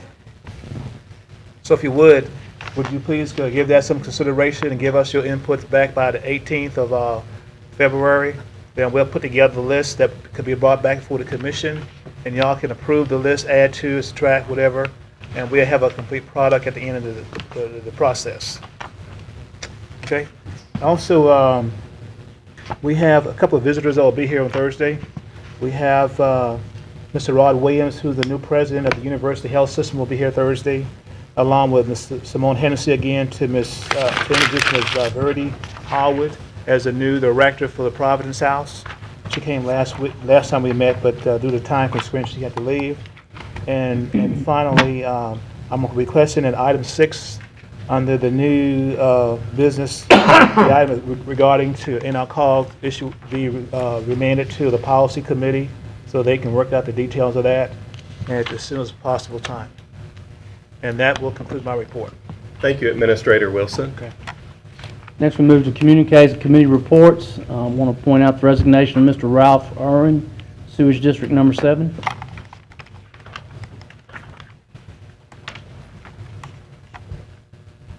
We need to accept that? Okay. No, we don't. All right. Moving on to the President's report. There's nobody up. No communiques. We'll move on to the President report. Everybody received a fairly rough draft of committees. I did have one person that responded and tweaked it a little bit. Mr. Hopkins is going to send the final draft out to everybody. I will be here for the rest of the night as long as anybody wants me for any discussions. Most of the committees, we do need to have a meeting fairly soon. Some of the concepts or ideas on there are all just that, concepts or ideas. I encourage every single commissioner to come to the table with ideas, and it's where all of us have an idea that overlaps, that we're actually able to do something. I do realize that one commissioner does not and is not able to do anything by themselves. However, if we can get a majority vote on the direction of the parish, then that is certainly the direction that we can move in. And it's not until everybody knows everybody else's direction that we're able to figure that out. That is everything, Mr. Hopkins. At this time, we have no old business. We move to new business. I have Excuse me. Oh, but on well, we skipped over communique. But No, I was speaking in, yeah. He was pressing when you were under President's When you was in report. your presentation. pardon me. I'd like to entertain a motion to suspend the rules to go back to communiques. So moved. Second. Passes by acclamation. We'll go back to communiques. Commissioner Epperson. I got the draft of your committees. I think it hit 2:30 p.m. yesterday afternoon. It appears as though it's very broad as well as being vague, highly vague, basically going contrary against what we have been dealing with in the past, which I think was basically quite succinct. I see you have a lot of civilians there, which I think is basically going to pose a problem. And my plans for the night has already been taken care of. So I think we need more time. I need more time to get back with you prior to Thursday before you finalize this, because there are some questions that I think, we definitely need to look at in reference to those committee appointments. Thank you. Thank you, Commissioner Epperson. Commissioner Jackson. I just wanted to note for if those who got the email on the economic development, I wanted to go ahead and put it out there. If you could start searching your calendars for February 15th or February 18th for a potential committee meeting. So members on the Economic Development Committee, if you could start, and of course administration to be available, and if we could let our NLEP rep know. But that would be a committee meeting. That's not the meeting that we kind of have set up with admin to go over some stuff next week. But the 15th and the 18th, and then if administration was trying to see if you guys, I'm sorry. You mentioned the 15th, Commissioner? Yeah, either or, and if you want to get back to the holiday, this one, February. Yeah. Oh, okay. Well, at least the 18th at this point that week. That's a Thursday, I believe. So if you could just search your calendars for that, I wanted to get it out there before anybody else is filled up or you get committed to something else, and then I'll come back with another alternative date. And just, I'll have some more on Thursday. I wrote down some notes here, but if administration, I wanted to go ahead and get it out there, could look into, or at least reach out to the city of Shreveport to see or gauge their interest and possibly feasibility on probably putting some video in the committee room back there. Because I've been getting emails about, well, there's not enough space in the room, and stuff like that. There? Yeah, how could we possibly start streaming committee meetings? I know we provide an archive or the minutes online. But, I'm sorry. That's the clerk, yeah. Mr. Jackson, we've already put a camera back there now, Okay. and we will be able to tape it and put it on DVD. And at that time, we'll be able to move it, I believe, to our IT department, and they'll be able to put it on and not stream live, Okay. but have it available for the public. On the archives, like Yes, on the sir. YouTube channel? Okay, well, that defeats that, so appreciate it. That makes sense then. But that was it for me, appreciate it. Commissioner Gage Watts. Thank you, Mr. President. I have not received any assignments for the committee. Did you email them to me? I did. I emailed them to your parish address, sgagewatts@caddo.org. Haven't received them. I will get with Mr. Hopkins and make sure that you get them. I apologize that they did not come through. So I'll be asking for more time as well so that I can overlook those. Is that everything? That's Okay. it. Thank you. Commissioner Dominic. Hey, Chuck, look up here, buddy. You don't have to get up. You don't have to get up. I was just going to tell you that I just sent you an email from a friend of mine concerning a dog bite. If you can look at that, maybe give me a call tomorrow. I got a busy schedule tomorrow morning, but if you can look at it, just give me a holler tomorrow, okay? Stay awake back there now. Commissioner Johnson. Thank you. I'm looking at the committee assignments. One problem that I have is the paragraphs that you have under each one of the committees. Basically, to me, is like giving them your agenda of what you want them to do. These committees are supposed to be set up based upon the board as a whole, and as an event or as a issue comes up, then these subcommittees then go in to try to work out whatever issue that there might be. Even what you got down for this economic development, that wasn't designed for that when we put it together.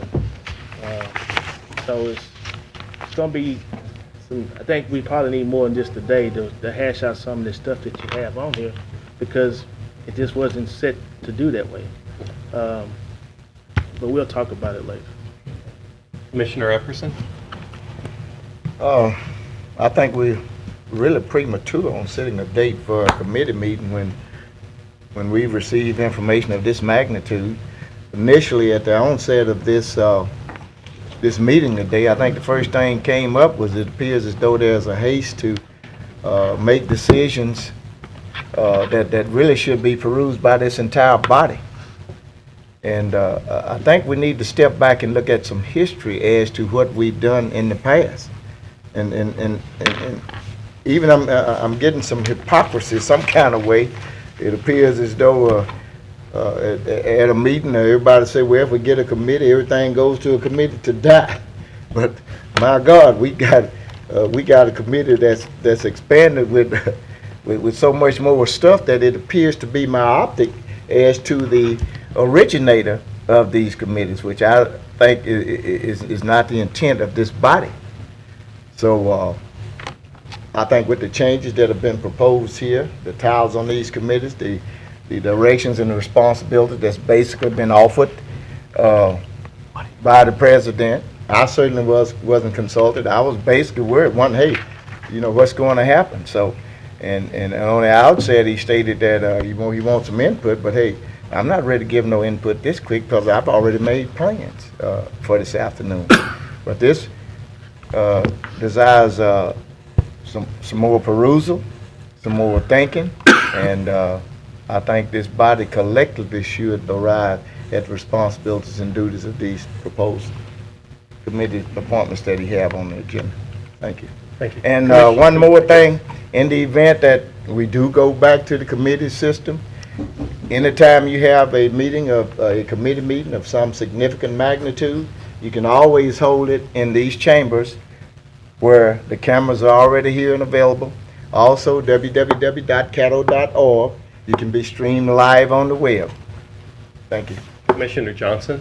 One more issue I have is the Economic Development Committee, which is one of the most important committees we have.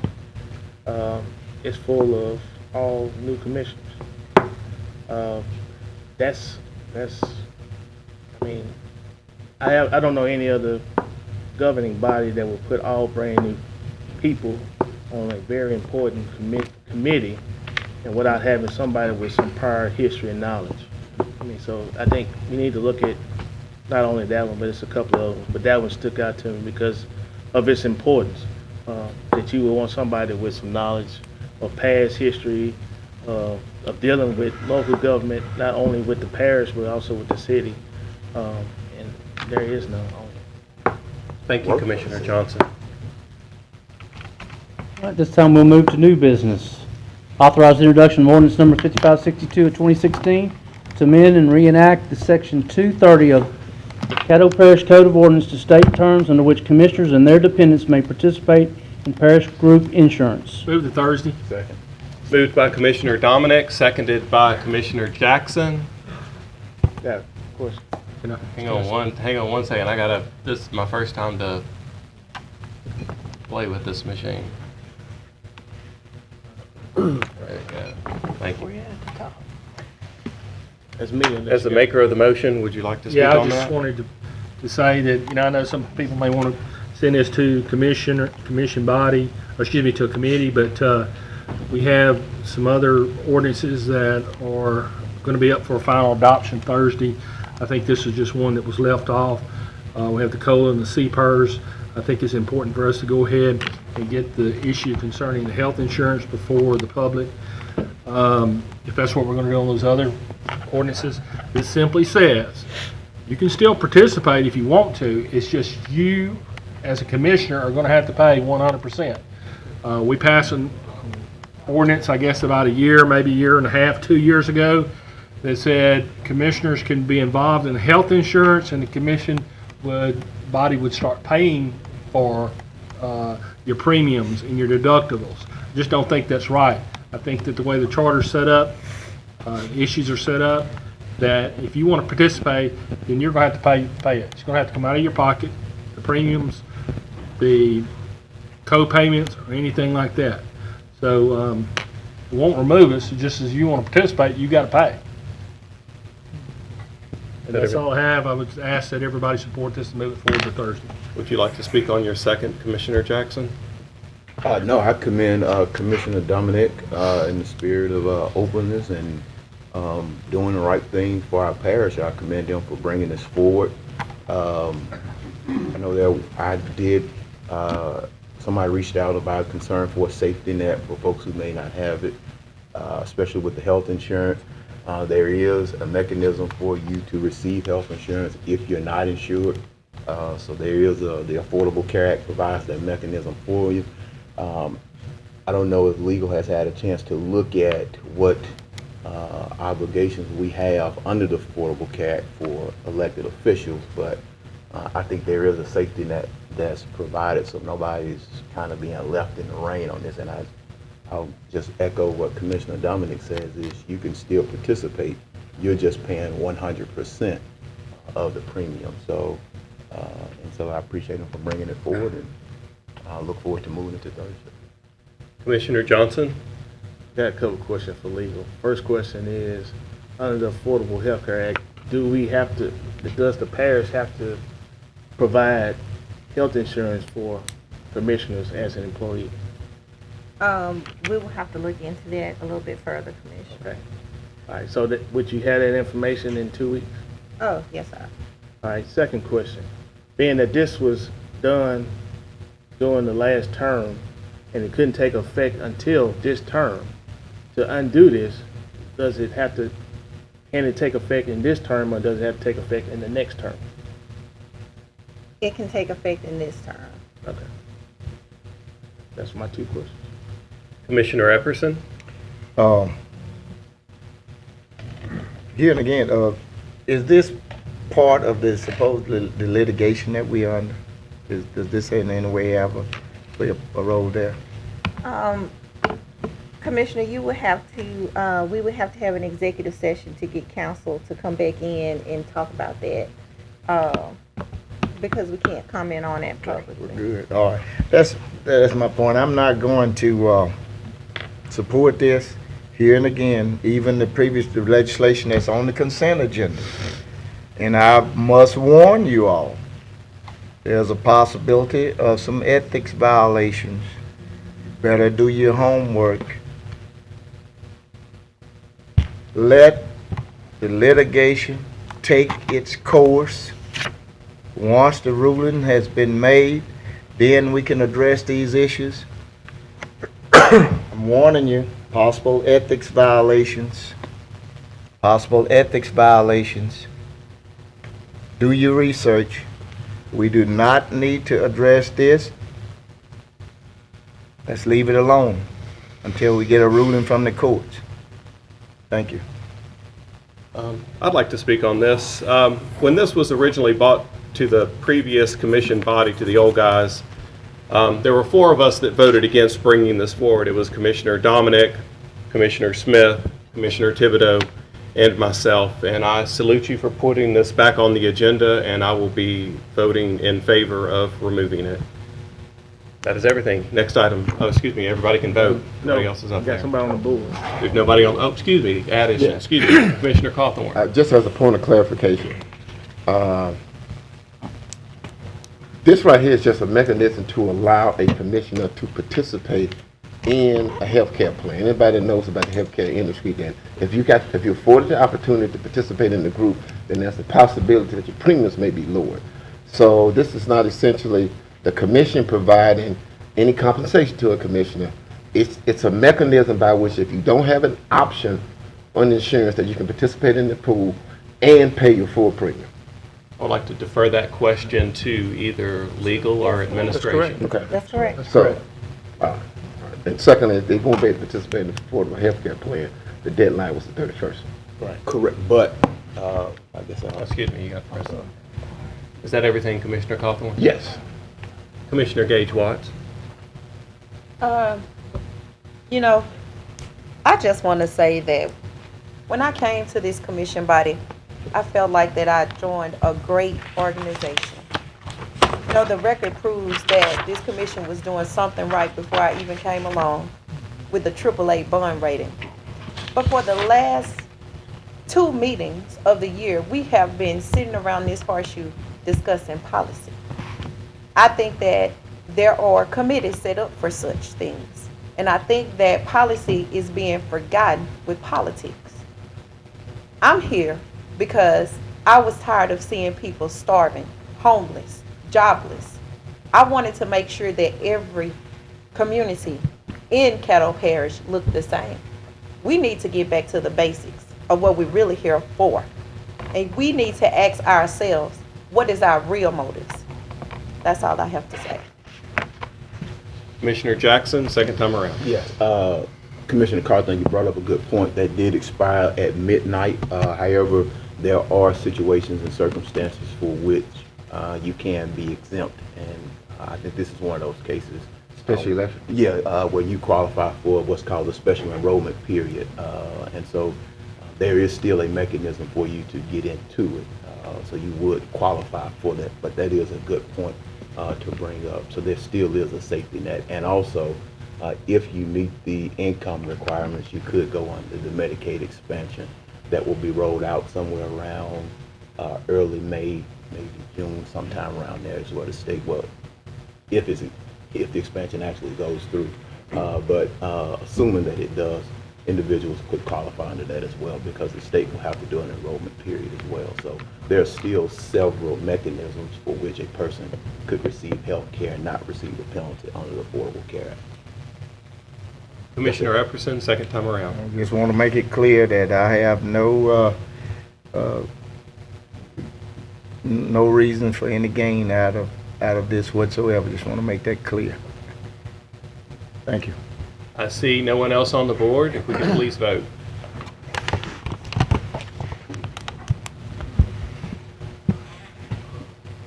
And that passes. Next item. Authorize the introduction of ordinance number 5563 of 2016, declaring certain adjudicated properties to be surplus and authorize the parish administrator or designee to sell parish's tax So interest. Moved by Commissioner Dominic, seconded by Commissioner Johnson. Was that correct? Right. Thank you. Got one on the board. Thank you. Commissioner Jackson. Could we hold off, or, because I think, is this a one reader or a two reader? This is introduction today for Thursday to be introduced Okay. publicly, and then 2 weeks from now, you would Right. This come goes back. back to the question I was asking a couple weeks ago. Willis Knighton has a project that's going on, and there are some properties being bought up or that's on here that's in that area. And so I've gotten some feedback from them that maybe we should look at those and hold off because they're right in that area. These are adjudicated properties right in that area, right around Doctor's Hospital, as well as Hamilton Terrace. And what we want to make sure is whatever's going on there is complementing what Willis Knighton is doing. I just need to check and make sure we don't have a pending sale underway. Jimmy? None, Jimmy? Okay, Yeah, we okay. And that's, I'm sorry, Jimmy, I meant to get with you on this one, but this is what I was asking about. Somebody's trying to buy something there, and we need to make sure, because that's a pretty big project for the area with Doctor's Hospital, as well as the sale of Hamilton Terrace, I believe. And so there are about 8 or 9 properties on here now that are being, or in the process of being sold, and we kind of want to, we're not denying it right now, but we at least want to wait to check and make sure whatever's going on is complementing that project. That's it for me. Commissioner Johnson. Question, I guess, for administration legal. Can we do that now that this has been public record that's out there, that you could have somebody who's planning on bidding on this piece of property? I mean, that should have possibly been done before it became a public record. Now that it is a public record, I mean, how do you deny them the opportunity to bid on it and say, well, we're going to hold it for a corporation to buy instead of an individual? Question. I don't. Okay. Jimmy, you mind, sir, Jimmy, coming forward? That's fine. I just Yeah, come on, want to Jimmy. make a show that we got a. That's where we are in the process relative to this item. These ordinances that come to you for declaring surplus, there is no sale scheduled, there's no public bid scheduled or anything. We don't do that until after the ordinance is passed. Okay. Then we have to advertise to the public twice. Once at least 30 days prior to the sale, and then once within 7 days of the sale. So nothing scheduled until these are passed by y'all. Okay. Well, I'm just saying is that you got an individual that say, I might want to bid on a particular lot. And so now we talk about pulling that piece off, and you deny them because we want. Well, I mean, anybody, if it's an individual or a corporation or anything, if they're going to buy it through us, they're going to buy it at a public sale. There's no way around that. Right. So even by pulling it, you still have to open and have an open bid on it. On every one of them. That's fine. That's everything. Commissioner Epperson. You know what, this almost gives the appearance that someone is trying to cull something out for someone else. You know what I mean? It's no reason for to hold it back, you know. Just let it go through and take its course. Whoever that entity is that the commissioner wants to hold back because of what they're doing over there, it gives the appearance to the general public that, you know, we're trying to cull something out for someone else with a little more clout. And I'm just not going to support that. That's what that gives the impression to me. Is that everything? Attorney Frazier. One thing that I wanted to point out, commissioners, is that whether or not this is introduced today, say that it was pulled and say you would have Willis Knighton come back to make the application, then it will still come back just like it is right now for you all to surplus it and put it out for public bid, and they would bid. The same as they will if you put it forward now, they will still have the opportunity to come and bid on it. So no matter whether you do it now or you choose to do it at a later date, it is going to be a public bid process. When you do that is up to you. Thank you, Attorney Frazier. Commissioner Atkins. Mr. Frazier, answer my question. Clarify. Thank you. Commissioner Jackson, second time. I just want to be on the record. I'm somewhat offended that somebody would suggest that I'm advocating for special treatment. There's a development going on. This is not my first time dealing with adjudicated property here. So please don't insult my intelligence. This is not my first time dealing with the adjudication process. If there's a project specific to a municipality and adjudicated properties are within it, we have the option to sell. We don't have to sell it to them. We can always decline the sale. That's what we've done over in the West Edge with the development that's gone over in the West, on the West Edge. So you don't have to sell the property. That's your option, especially if you have a development going on in that area. All I'm saying is we want to make sure whatever is going on complements the area. Not giving any special treatment to anybody. I'm not about that. I don't play that game. So don't ever make that mistake. I don't play that. I'm for transparency and I'm for the public. That's why I waited till now to ask the question. If something was going on under the table, I did that back before we got here. All I'm asking is that we take these in that area, nothing else, and wait to see what is going on, that there is a project going on. And we want to make sure that it's complemented, that area. Oftentimes we get a development going on, folks see something going on, they go run up, grab the adjudicated property, and now they become a nuisance to the ongoing project. Smart development has to support each other. It has to complement what's going on in there. And I've dealt with adjudicated property from the state level and from the city level. So to insinuate or infer that I'm giving somebody some special treatment, I'm offended. I'm very offended by that. And just to be on this body for not even a month and such an accusation like that would fly, that's very offensive. So please stop with the personal attack. That's personal to me. I don't do that. And I'm not going to do that up here. I'm for what's best for this city and what's best for this parish. And if we got $1 million project going on over there in the area that's desperately in need of it, I'm going to support them. It's in my district. I'm going to look out for it. I reached out to the city councilman in this district as well and asked, was he aware of it? He was not aware of adjudicated property sale in this area. I'm going to do my due diligence. When I get stuff sent to me, I'm going to read. And then I'm going to ask this body if I find something wrong with it. I didn't say let's take it off. I said let's postpone those sales in that area. Everything else can move forward. But I think we need to make sure that we're trying to complement the project that's going on over there. They're about to have a public hearing about how to repurpose the building that's been sitting over there. That area is stressed for life right now. And all this talk about economic development, right now they're trying to build houses right here on Caddo Street.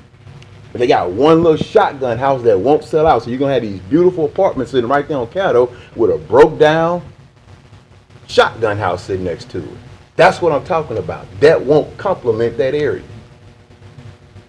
So we've got to start doing development that complements the entire project. Nothing about this is under the table. So please don't offend me in that matter, because I'm not going to offend you in that matter. I promise you I won't. Thank you. There's no further names on the board. If we could vote, please. I guess I need an amendment to postpone those properties in that area. Point of order. We have a motion to authorize introduction, so we would need a substitute motion to delay or whatever y'all wanted to do. I'm asking. He can't make it because he's spoken. So I'd like to make a motion to delay the proposal of the properties in District 3 on this. Just those properties within that area. Oh, you know what I'm talking about? It's right there around the Hamilton Terriers area. Right, is in that area. I can't think of the street off the top of my head. I need a second. Second. Okay. There's been a motion made by me and a second by Commissioner Jackson for a secondary just to pull the 3. I see no one on the board. If we could vote.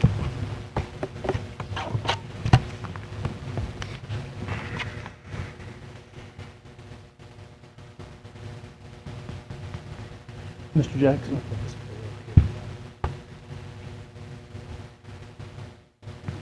And that passes. Okay, substitute motion passes.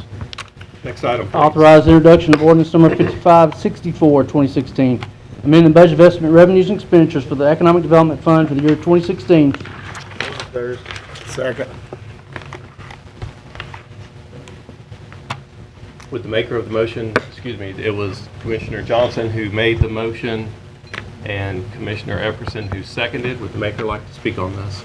Right, all this basically does is take us back to the original ordinance that we had when EAP was first established, that the city and the parish, the city would, if they put in one amount, the parish would actually double that. And so that's what this is doing, taking us back to the original ordinance. In the budget meeting, basically there was a substitute motion to take that ordinance and do away with it and just give them the additional $200,000. So this is taking us back to the original ordinance that we had, where it's a 2-to-1 matching. Is that everything? Commissioner Epperson? I concur with Commissioner Johnson. Thank you. Commissioner Atkins? Well, due to my involvement in the Angel Fund, both from a personal level and a family level, despite the fact that I have pledged any profit that I might make personally from the Angel Fund to the Wilson Knighton Health Center, I felt that I should abstain from this vote. So I'd like to go on record as abstaining from this. Thank you, sir. Commissioner Dominic? Yeah, only thing I would say is, we've made a commitment, maybe it's something different from what I'm looking at, but it was initially a $1.5 million commitment, if I'm correct, Erica. 2014, it was a little over $489,000 that was actually given. In 2015, it was $478,000 given, and it's projected to be $500,000. It was passed in our budget. David Smith has provided us documents that shows that they have created 39 jobs. The payroll is $1.69 million. We just went over this. I don't know, just don't think it's a real good precedent to set that says we're going to give X amount of dollars and then every few months determine whether, hey, we don't know if we're going to pass it in our budget this year, and then a couple months later put it on your agenda and start taking money away from these people. Looks like they're working hard out there at the EAP program. You've heard people speak today. For you new commissioners, I would strongly urge you to go out there and visit the site, tour it if you need to, talk with Mr. Smith, but I just don't see why we should decrease it at this time. I think they're doing a good job. I mean, why would you commit $1.5 million and reduce it? I don't know why we're doing that. And I would urge you to vote against that. We need to stay on this commitment. If we're going to create jobs, and if y'all remember, I didn't get to go, but several of y'all went to the trip in Austin. We made this commitment. We vetted it out. It went through the proper committee and came to the floor of our commission, and we voted on that each and every year. We need to stick by this. We need to stay by this. We do not need to send a message to economic partners that we have, hey, we're going to decrease your funding just because we want to, especially when you are showing results. I mean, it'd be different if they were doing something totally improper, but I just don't see it, and I think you need to vote against this amendment. Commissioner Chavez? I think it's a little premature to introduce this, being that the city of Shreveport, it's no surprise to anybody in this room that they don't have a lot of money. When we look around this horseshoe, we have a AAA bond rating, and we know what we're doing. We have funds. So because the city of Shreveport can't manage their money, and they can't afford to put in what they were given to the Biomed Center before, so they want to restrict that, I don't think we should follow suit. I don't think we should be the people that, because other people can't handle their money and make decisions, that we're going to follow suit and say, oh yeah, let's do the same thing that they're doing.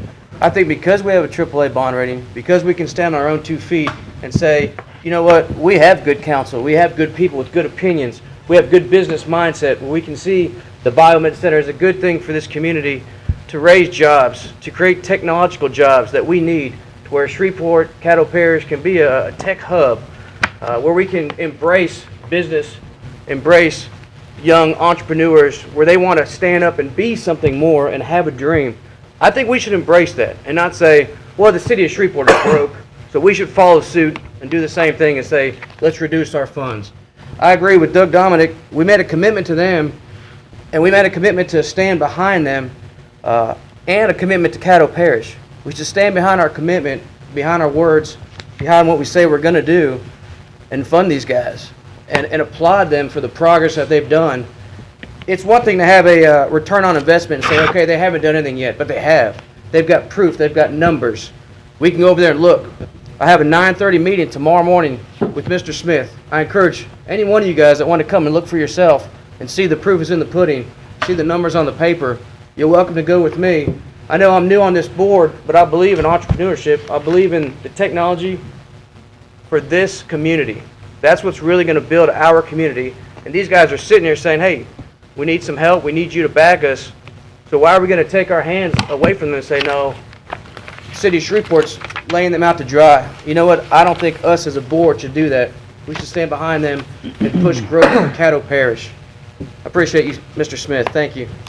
Commissioner Cawthorn? Yes, I agree with the other commissioners who have spoken to this issue. I got a background in banking, investments, economic development.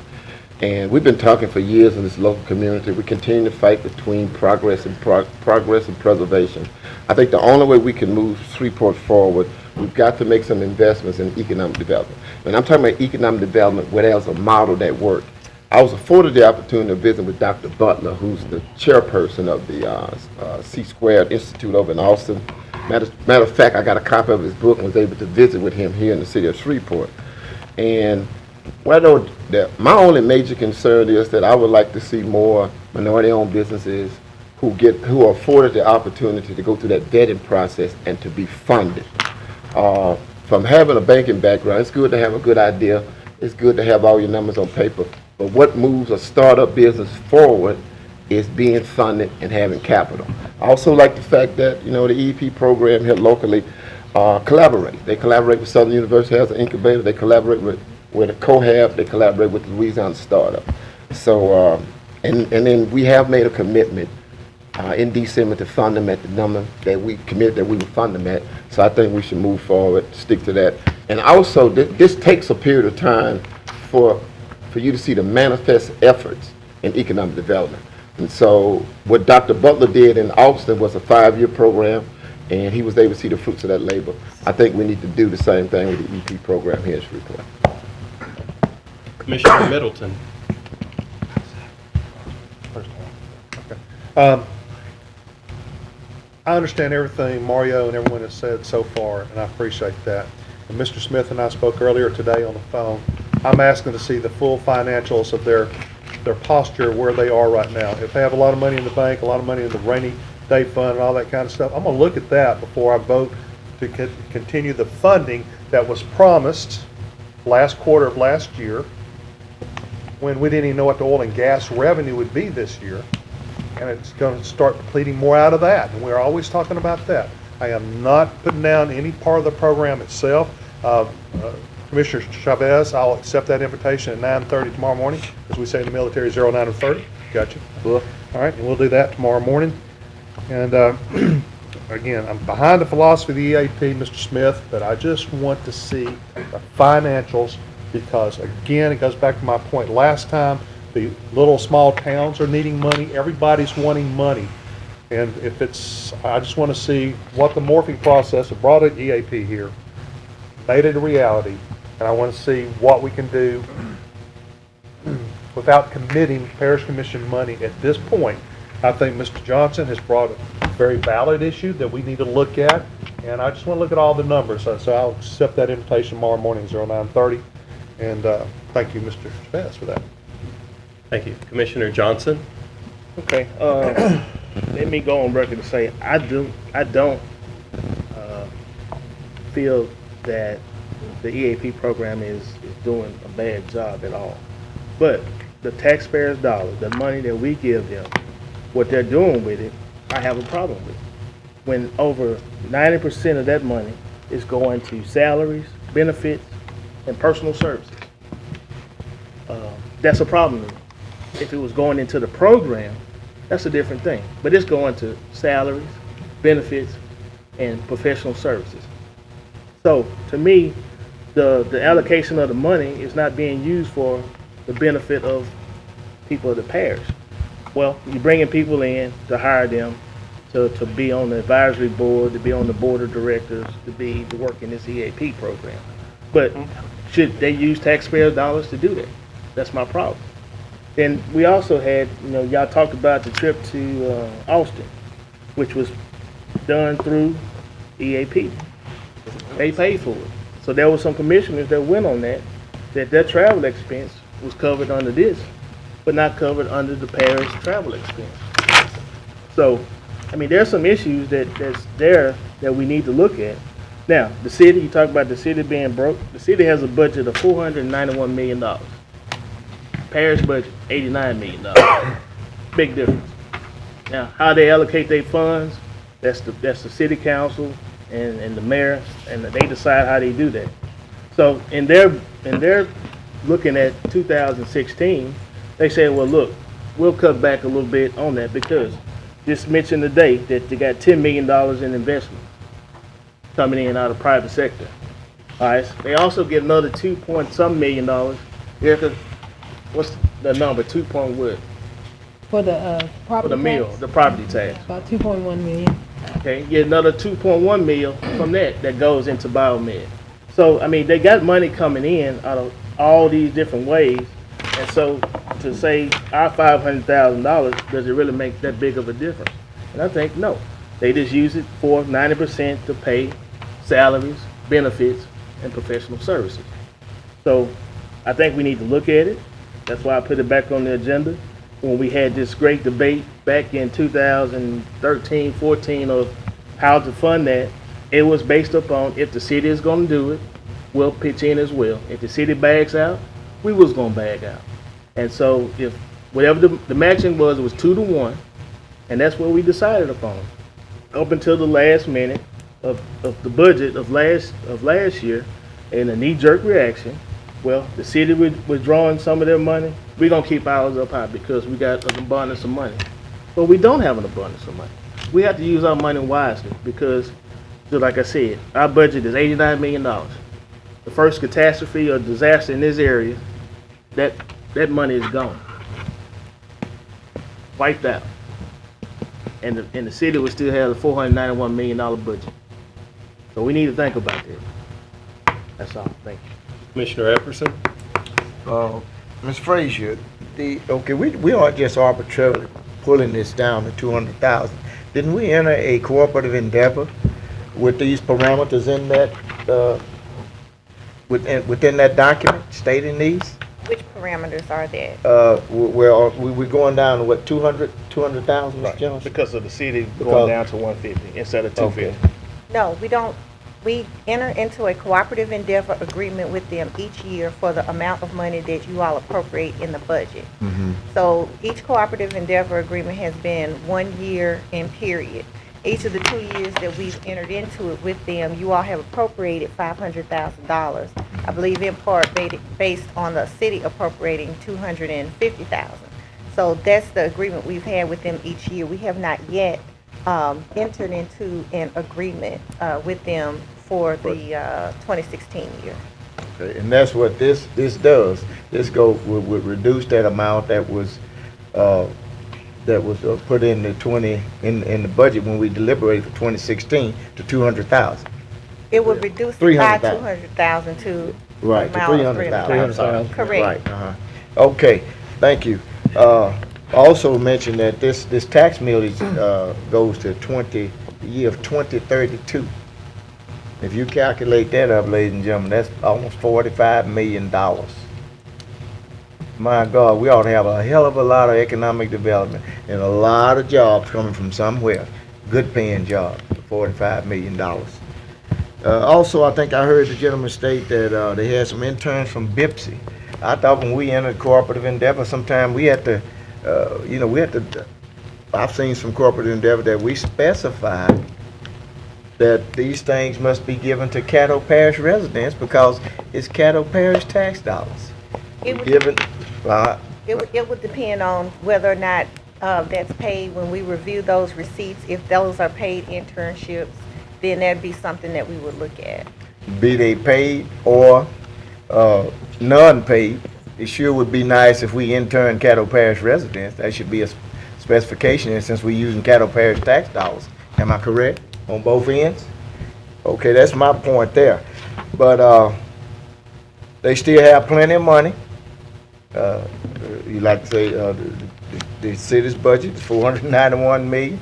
Hell, if we had to cut our budget, you know, we tighten our belt too. So if we want to find something to fund something, we'll find another way. We'll be innovative, and I suggest that the city be innovative too. But I think this is a good proposal that that Mr. Johnson has on the table.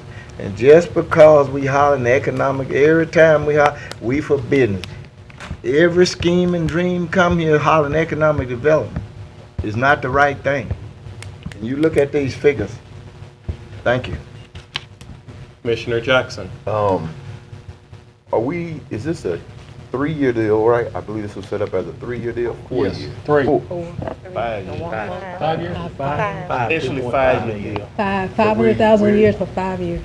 So we're in year 3 Three. or 5? 16 is 3. Right. Okay. So we're in a 3-year deal of 5.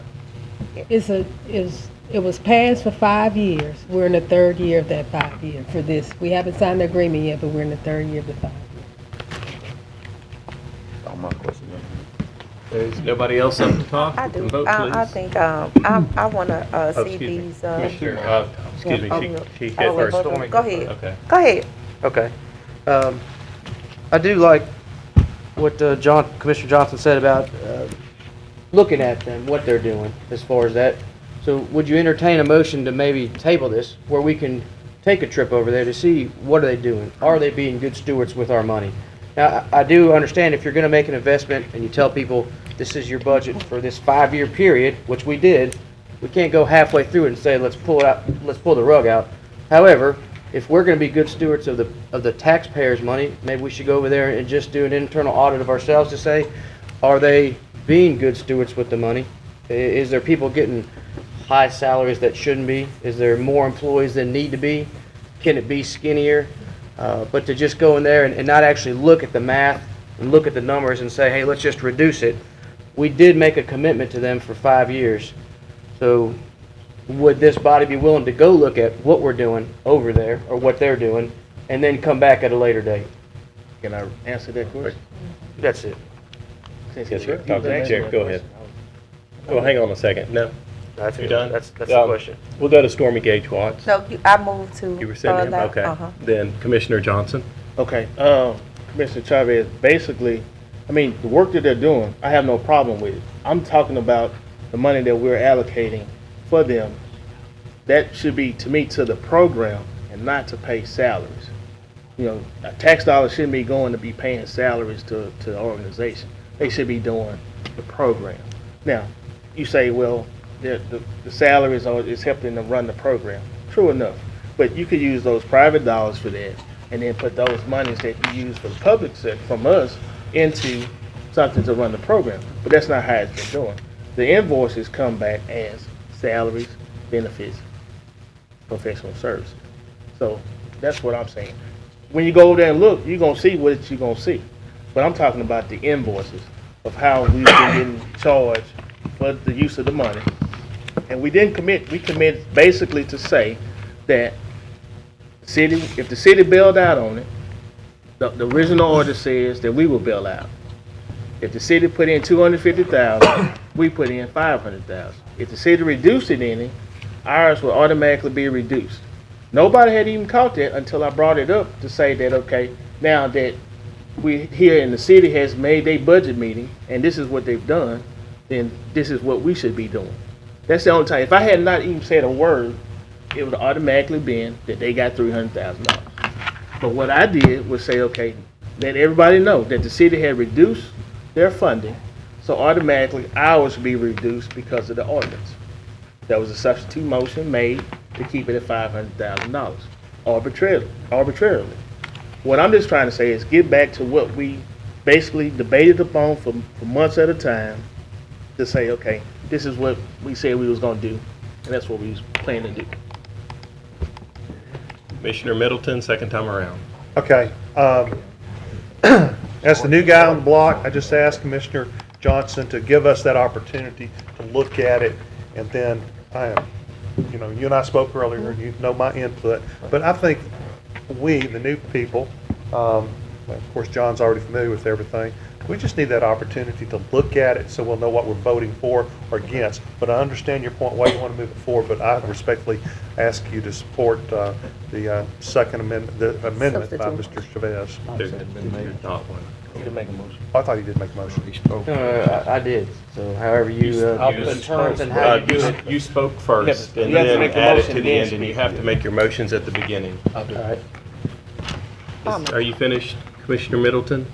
Yes, I am. Commissioner Dominic? Make a motion that we table this Mr. White matter. didn't get a chance. Chief will go. That's, Well, go she ahead. took her name off the board. Excuse me. Make a Yeah, I put motion. it back up there. Go ahead. He called on me, I was Okay, up I there. did, I apologize, Okay. and she said you could go ahead. I'll make a motion to postpone this matter or table it till we have time to further look at it. So what's the time frame on the table? A substitute motion has been made by Commissioner Dominic, and it has been seconded by Commissioner Middleton. But So this If you is could the clarify substitute your, motion. if you could clarify your Substitute substitute motion. for, is that good enough? Y'all got Yeah, to go. 1 look. month, This is substitute. 1 month.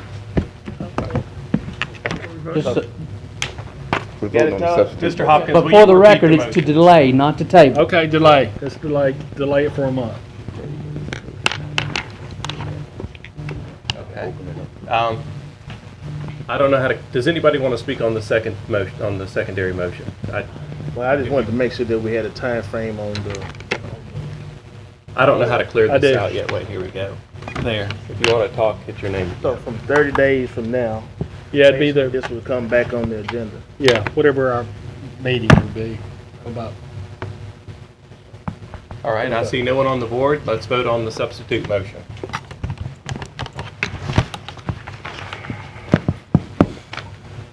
I work with you. I know you will. Oh. Somebody ain't voted. Who didn't vote? I don't know how to see who voted. Atkins abstained. That's Okay, correct, John, one excuse abstention. me. Yes, he's Okay, abstaining. that passes. Next, we move to authorize resolution number 5 of 2016. Move to Support the, Second. You can read it. I just kind of think. supporting the completion of Interstate 49 through an intercity connector. Motion was made by Commissioner Johnson and seconded by who? Twice. Gage White. Thank you, Stormy Gage Watt.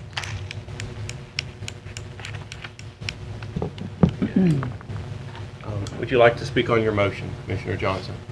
I'll yield first to Commissioner Jackson since he jumped up there pretty fast.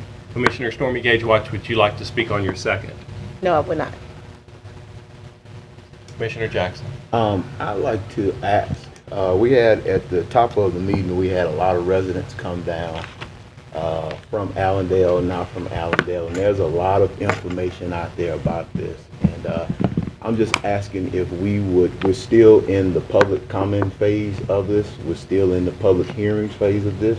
I would encourage individuals, the public comment section is open until February 8th. Whatever side of the debate that you weigh in on as an individual, and this is for folks who are listening via live stream as well, to weigh in via public hearing. I'm not asking anybody to vote no. I'm not asking anybody to vote yes for this resolution. I'm simply asking for a postponement, at least until NL Cobb can come back. I don't know if we can bring Ken up during this portion, but I don't think you guys have feedback on where the community is at this point on it. And so for us to come back, and I also, some of the language within the resolution, you know, if the public hearing, or if what you guys gather from the public hearing comes back to be contrary to what's in the resolution, you know, I just want to make sure that we are speaking for the collective will of the people if we're going to pass a resolution. And I think that's sort of premature to do prior to getting that data from NLCOG at this point. So I'm not asking us to vote this up or down. I'm simply asking for a postponement out of making sure that we're doing our due diligence and let NLCOG present to us. A lot of folks on this panel have not had the chance to hear information with regard to the I-49 Inner City Connector from NLCOG. Also, I'd like to point out that the city of Shreveport, for whom the Inner City Connector will affect most, agreed to postpone their ordinance or their resolution until their first meeting in March, if I'm correct, to allow for that public comment section to complete. And so again, I'm just asking for a postponement or a delay until the make sure you give me directions, Todd. I'll look into you. You Oh, so talked on the motion before you made the motion. You have to make the motion first, and then you can talk. Oh, I thought I did. No, sir, you Okay. talked, you began talking first. Okay, gotcha. Commissioner. Yeah, I'm Commissioner Johnson. Okay, this issue about I-49 connector is not new. It's old. I mean, it's been around since 1973. There was talk about it then. It kind of faded away a little bit. It came back up again in 2011, I want to say, in which they had public hearings on which path that the public wanted to have. There was 5 paths that came out of that. This is not about the Allendale neighborhood. This is about public hearing, which involves the people of Caddo Parish, Bossier Parish. Anybody that comes to that meeting can give input of about I-49. For the last few years, Caddo Parish Commission, as one of their legislative incentives or priorities, has on here encouraged the state to fund I-49 Inner City Connector of I-49 North Project, Inner City Connector, the final portion of I-49, all of that. So this is here. This is what we've been talking about for years, of having the state to make sure that they can fund that. So this is nothing new. This is just a formality that we do basically every year. I also have in my possession 8 board resolutions that comes from the Greater Chamber of Shreveport, the African American Chamber of Commerce, Committee of 100, North Louisiana Economic Partnership, Manufacturing Managers Council, Biomedical Research Foundation, they gone now, but they support it, Bossier Chamber of Commerce, and North Shreveport Business Association. So these are 8 boards that are very popular and influential in our city that have supported this I-49 connector. So when you have the public meetings, it's just not about the people who stay in Allendale, it's about the community as a whole. So if people in Allendale don't come out and other people from other areas do come out to support it, then it's going to happen the way it is. If you look at I-49 and where it stopped at, there was a gentleman that had a hair care products company. He fought them tooth and nail. It was L&M Products. And most of you might know Mr. Puff. Mr. Puff had his business right there, had a warehouse and office right there. And when they came through with part of I-49 on Pier Avenue in that area, took it out. Today he's still in court, but he took it out. So this, you know, Ken mentioned earlier about talking to your congressman, because right now the congressmen in this area all support I-49 connector. So just to have these hearings, they're fine and wonderful, you getting additional input, but this has started a long time ago. This is nothing new. So bringing this up and everybody want to come in at the last minute to say not to do it this way, to do it that way, and you got this going on here. I mean, it's kind of late in the game for it. And so based upon this, based upon right now, what I know is that if this environmental study goes right, I mean, there's not really too many red flags left in the way. So I would say that, you know, it's a resolution. It's not allocating any funds to it. It's basically just saying that we support the completion of I-49. It doesn't talk about if it's elevated or if it's on grade level. All it says is, it doesn't even pick out a path. It just says that complete I-49 inner city connector. So if that path change and it goes another route, they're still fine and dandy because the resolution basically just says complete that. Now, part of this inner city connector is in District 3, which I represent. I think it's about almost 1.8 miles, almost 2 miles of it. So there's reason why I bring it up, because I want to see that I-49 go through there to also help North Shreveport, North Caddo Parish to be able to get emergency services that they need. Right now, if you had emergency in North Shreveport, North Caddo, you have to go all kind of different ways to get to hospital. So with I-49, you'll be able to get straight to University Health, which has a trauma center. You'll be able to get to Willis Knight easily without having to get off and go through lights and everything else. So just ask that you support this, move it to Thursday, and we can talk about it some more.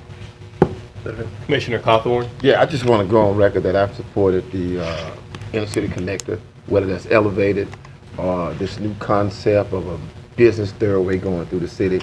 My only concern, as I drill down on it, and it's almost an oxymoron, because these people in Ballantine have been displaced 25 years ago when they ended it down by Murphy. My only concern is this: having spoke with a small group of people in Allendale, there's one particular path, which I think is the one that they're going to choose, would displace about 23 homeowners, and I think the new store they have constructed there through the Fuller Center. I would like some, just some language that explains or that guarantees that those people are going to be displaced, that they can be replaced in somewhere in Allendale. There's enough blighted areas over there. There's enough unused space in Allendale that those 23 homeowners can remain homeowners, be made whole, and rebuild somewhere right in Allendale. So I would just like to add that to the resolution, or go on record as saying such. Commissioner Middleton. As on the previous request, I'm going to ask Commissioner Johnson to give me 1 month. And the reason being, because I owe it to Mr. Perkins. I told Mr. Perkins I would hear his side, and I owe that to him, and he is one of my constituents where he lives. And I just asked that, but I promise you I'm not asking for any more than what we did on the previous matter. 1 month. I'm just asking to postpone it, Todd, whatever the term is. So you made a motion to... Yeah, I'm making a motion to do it. Trust me, I just want to listen to my constituents. You spoke on that, and we'll go to Commissioner Jackson. Well, I make a motion to delay this for, at a minimum, 1 month, or our first meeting in March. Now, can I speak?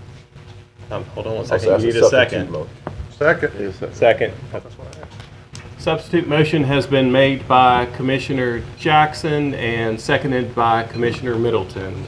Commissioner Jackson, would you like to speak on your motion? Yes, I appreciate, yeah, and so just to explain the motion is to delay this. It's not to vote this up or down, is to delay this 1 month.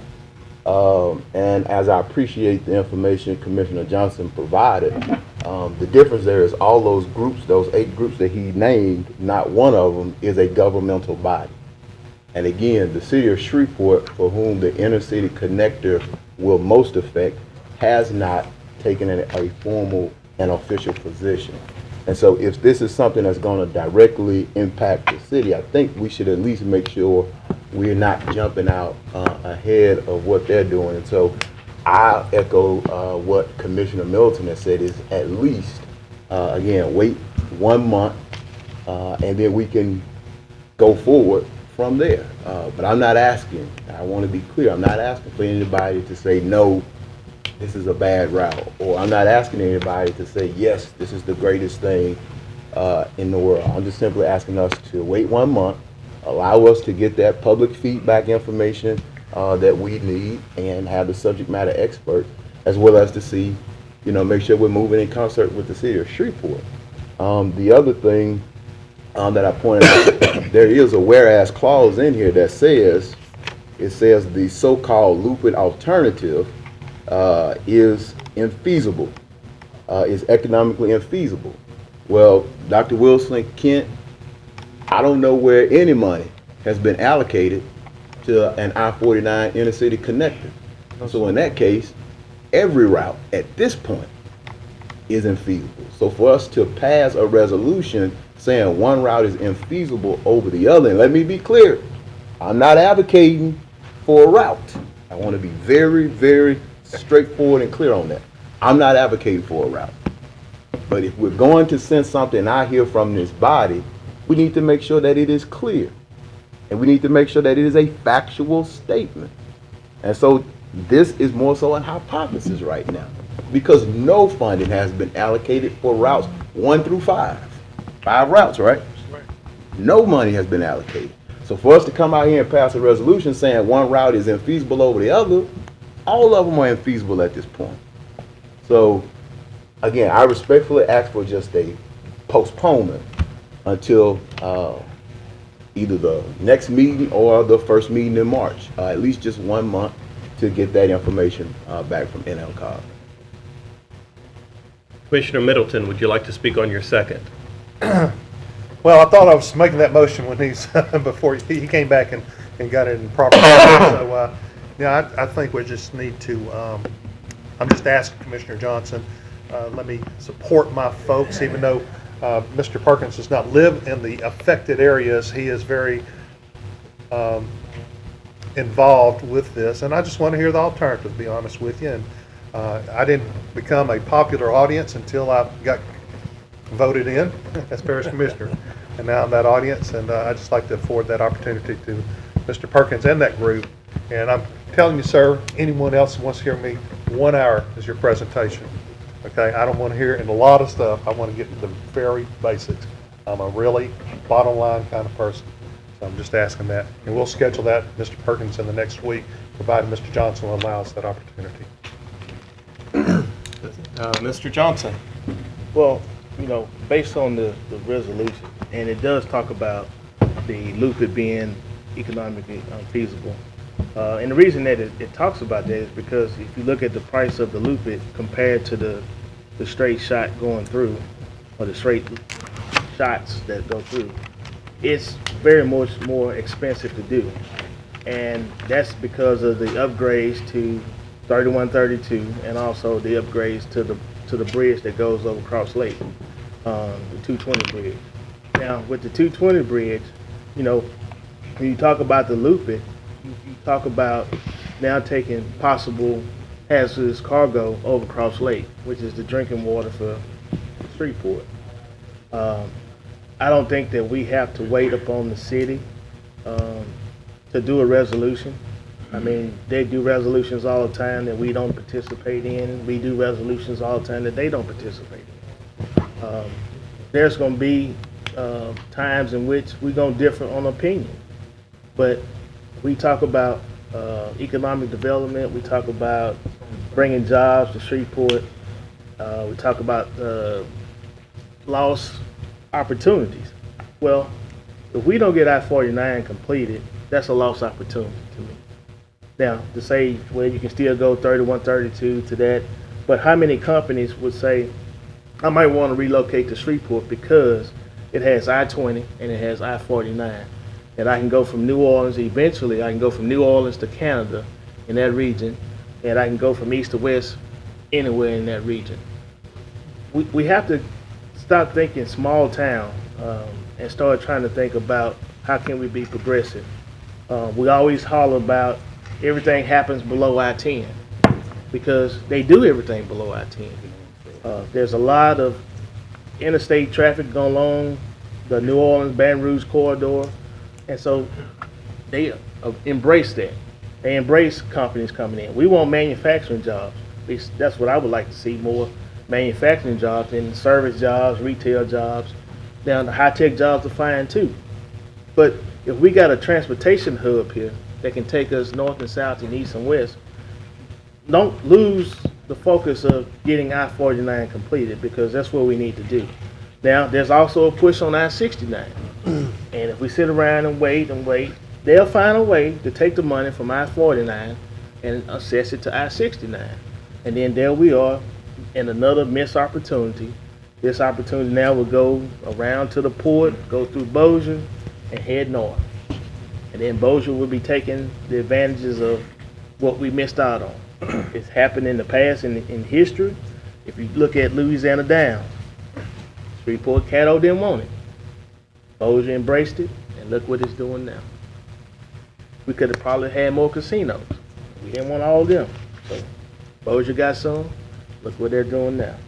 We want to sit here and say, well, let's do this, let's do that, and then one minute we want to talk strongly about economic development. Next minute, well, pump the brakes, let's hold it. This is just a resolution. We're not allocating any funds. We're on a tight schedule with this legislative priority list. And it's something that we need to get either we for or we are not. I don't think we have enough time if we wait a month for them to go into regular session to get it to them. So, I mean, we need to go ahead and try to get this done now. A week in between. So, that's why I would say I'm against the resolution, the substitute motion to delay it, because we need to get this in their hands, and we need to get it from their hands to the Fed. Thank you. Commissioner Cawthorn? I just want a point of clarification with Commissioner Jackson, and when you spoke to what the city of Shreveport was doing. Are they delaying their resolution, or they haven't voted on it? You know where they are at in their resolution? Correct. Which one? Correct. They have postponed it to the first meeting in March. All right, and what information they're looking to garner? What information they need to garner before they make their resolution publicly? Certain council members asked for more information. Certain council members can't. You were at the meeting? Go ahead.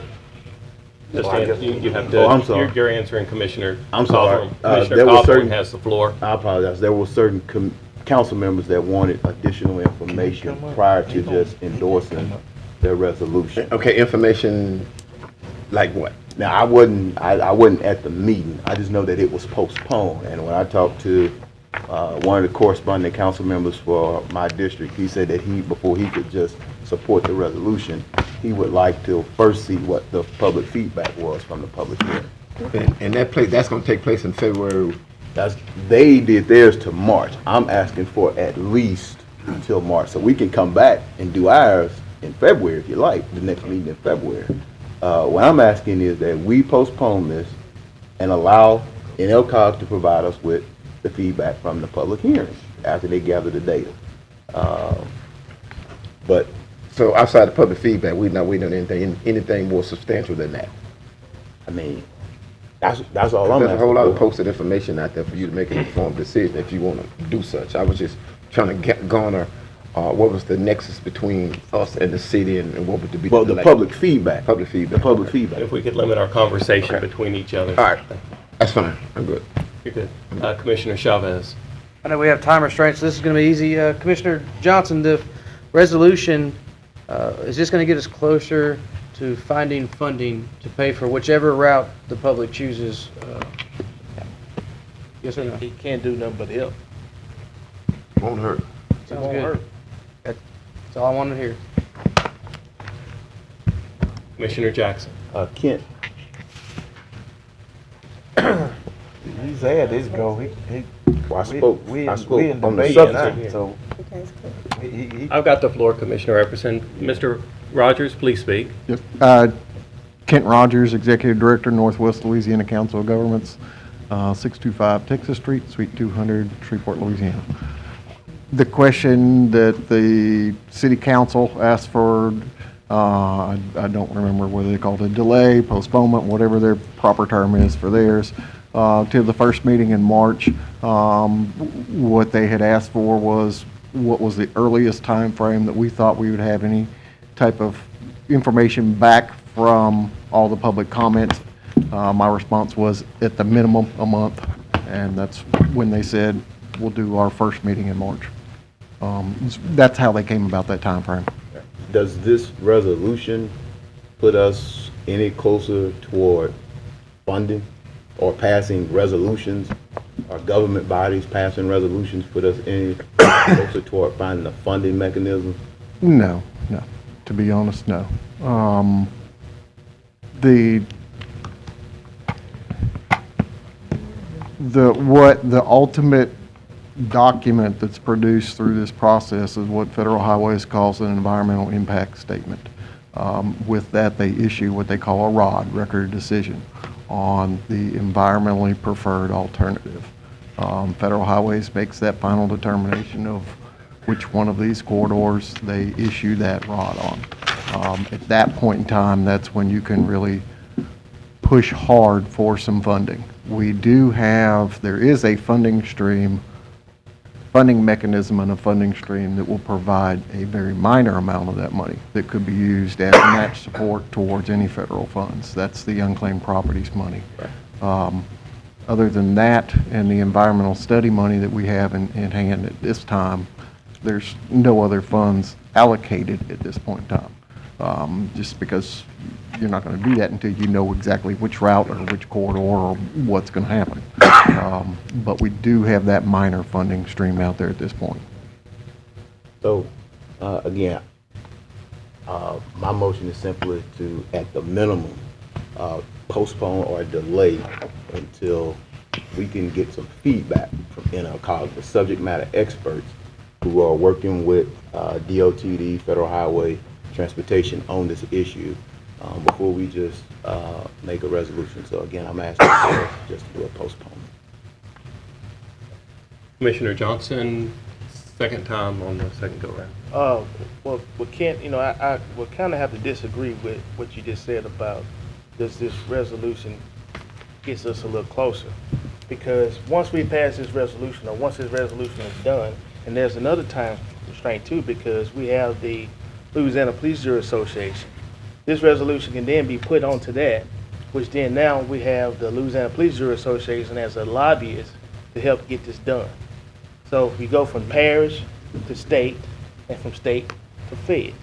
So by delaying it, we miss the March 3rd through 5th Police Jury Association meeting, which we could have this on as a resolution to have additional people to help us carry this, not only this 12 body up here, but also all the police juries that can have this done. So we need to try to see if we can get this done now, so that we can put that on the agenda for the Louisiana Police Jury Association and make that as a resolution that we can carry it from there. Is that everything, Commissioner Johnson? Commissioner Middleton, second time around. Okay. To amend my second, let's see, how are we going to do this? You can't do an amendment to an amendment, and we already have that. Why not? It's against Robert's Rules of How can we Order. move this to 2 weeks from today? You need to. It's where we are. We're You not have to do there. another amendment for that. You can't do an amendment to an amendment. Well, you have to vote on this one, then do another amendment. We would only be able to kill it all. Okay. All right. Is that correct now? Are you trying to say that you're going to amend your motion? I guess I can amend my motion. No. Okay. Okay. To vote on his motion? I mean, this can come. Can I clarify my motion? You do not have the floor, so just getting a point of clarification. Come on, man. Several Take control of this twice. meeting. I have control, thank you. With that, I would like to speak that I would like to vote to postpone it just so that the city council can vote, since this is inside the city limits, and the fact that all of the information from NLCOG has not been received, and so we would be making a decision based on a incomplete information packet, and I will never make a decision based on an incomplete information packet. And so all I ask is that this body recognize that we do not have all the information that is going to be available to us, and that we wait until that information is available to us so that we can make an intelligent decision. And I support the substitute motion. There's nobody else up on the board. Substitute motion. We can vote. Let's get a clarification, please, Mr. Chairman, as to what we're doing. Mr. Hopkins, will you restate the Substitute secondary motion by Mr. Jackson, seconded by Mr. Middleton, to delay 30 days Resolution number 5, or into March 3rd is what that would put that meeting.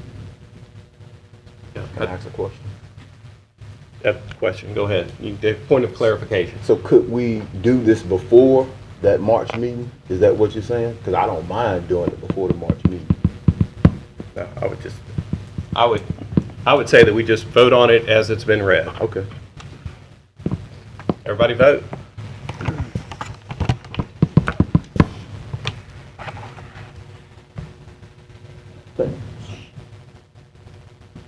And that fails.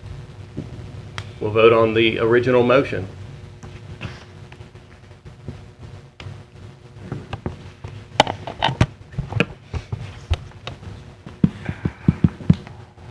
And that passes. Next item, please.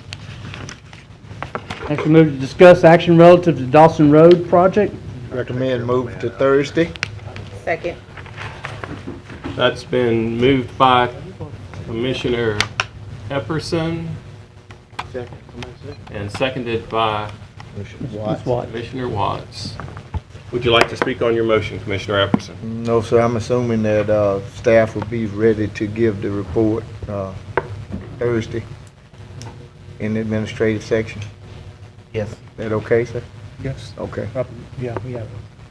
Commissioner Gage Watts, would you like to speak on your second? No. I see nobody on the board. Let's vote.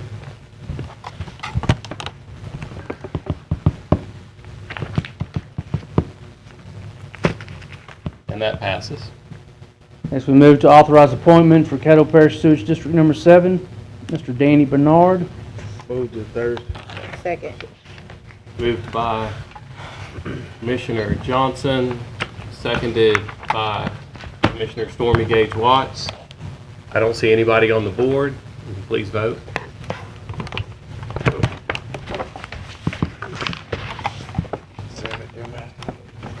And that passes.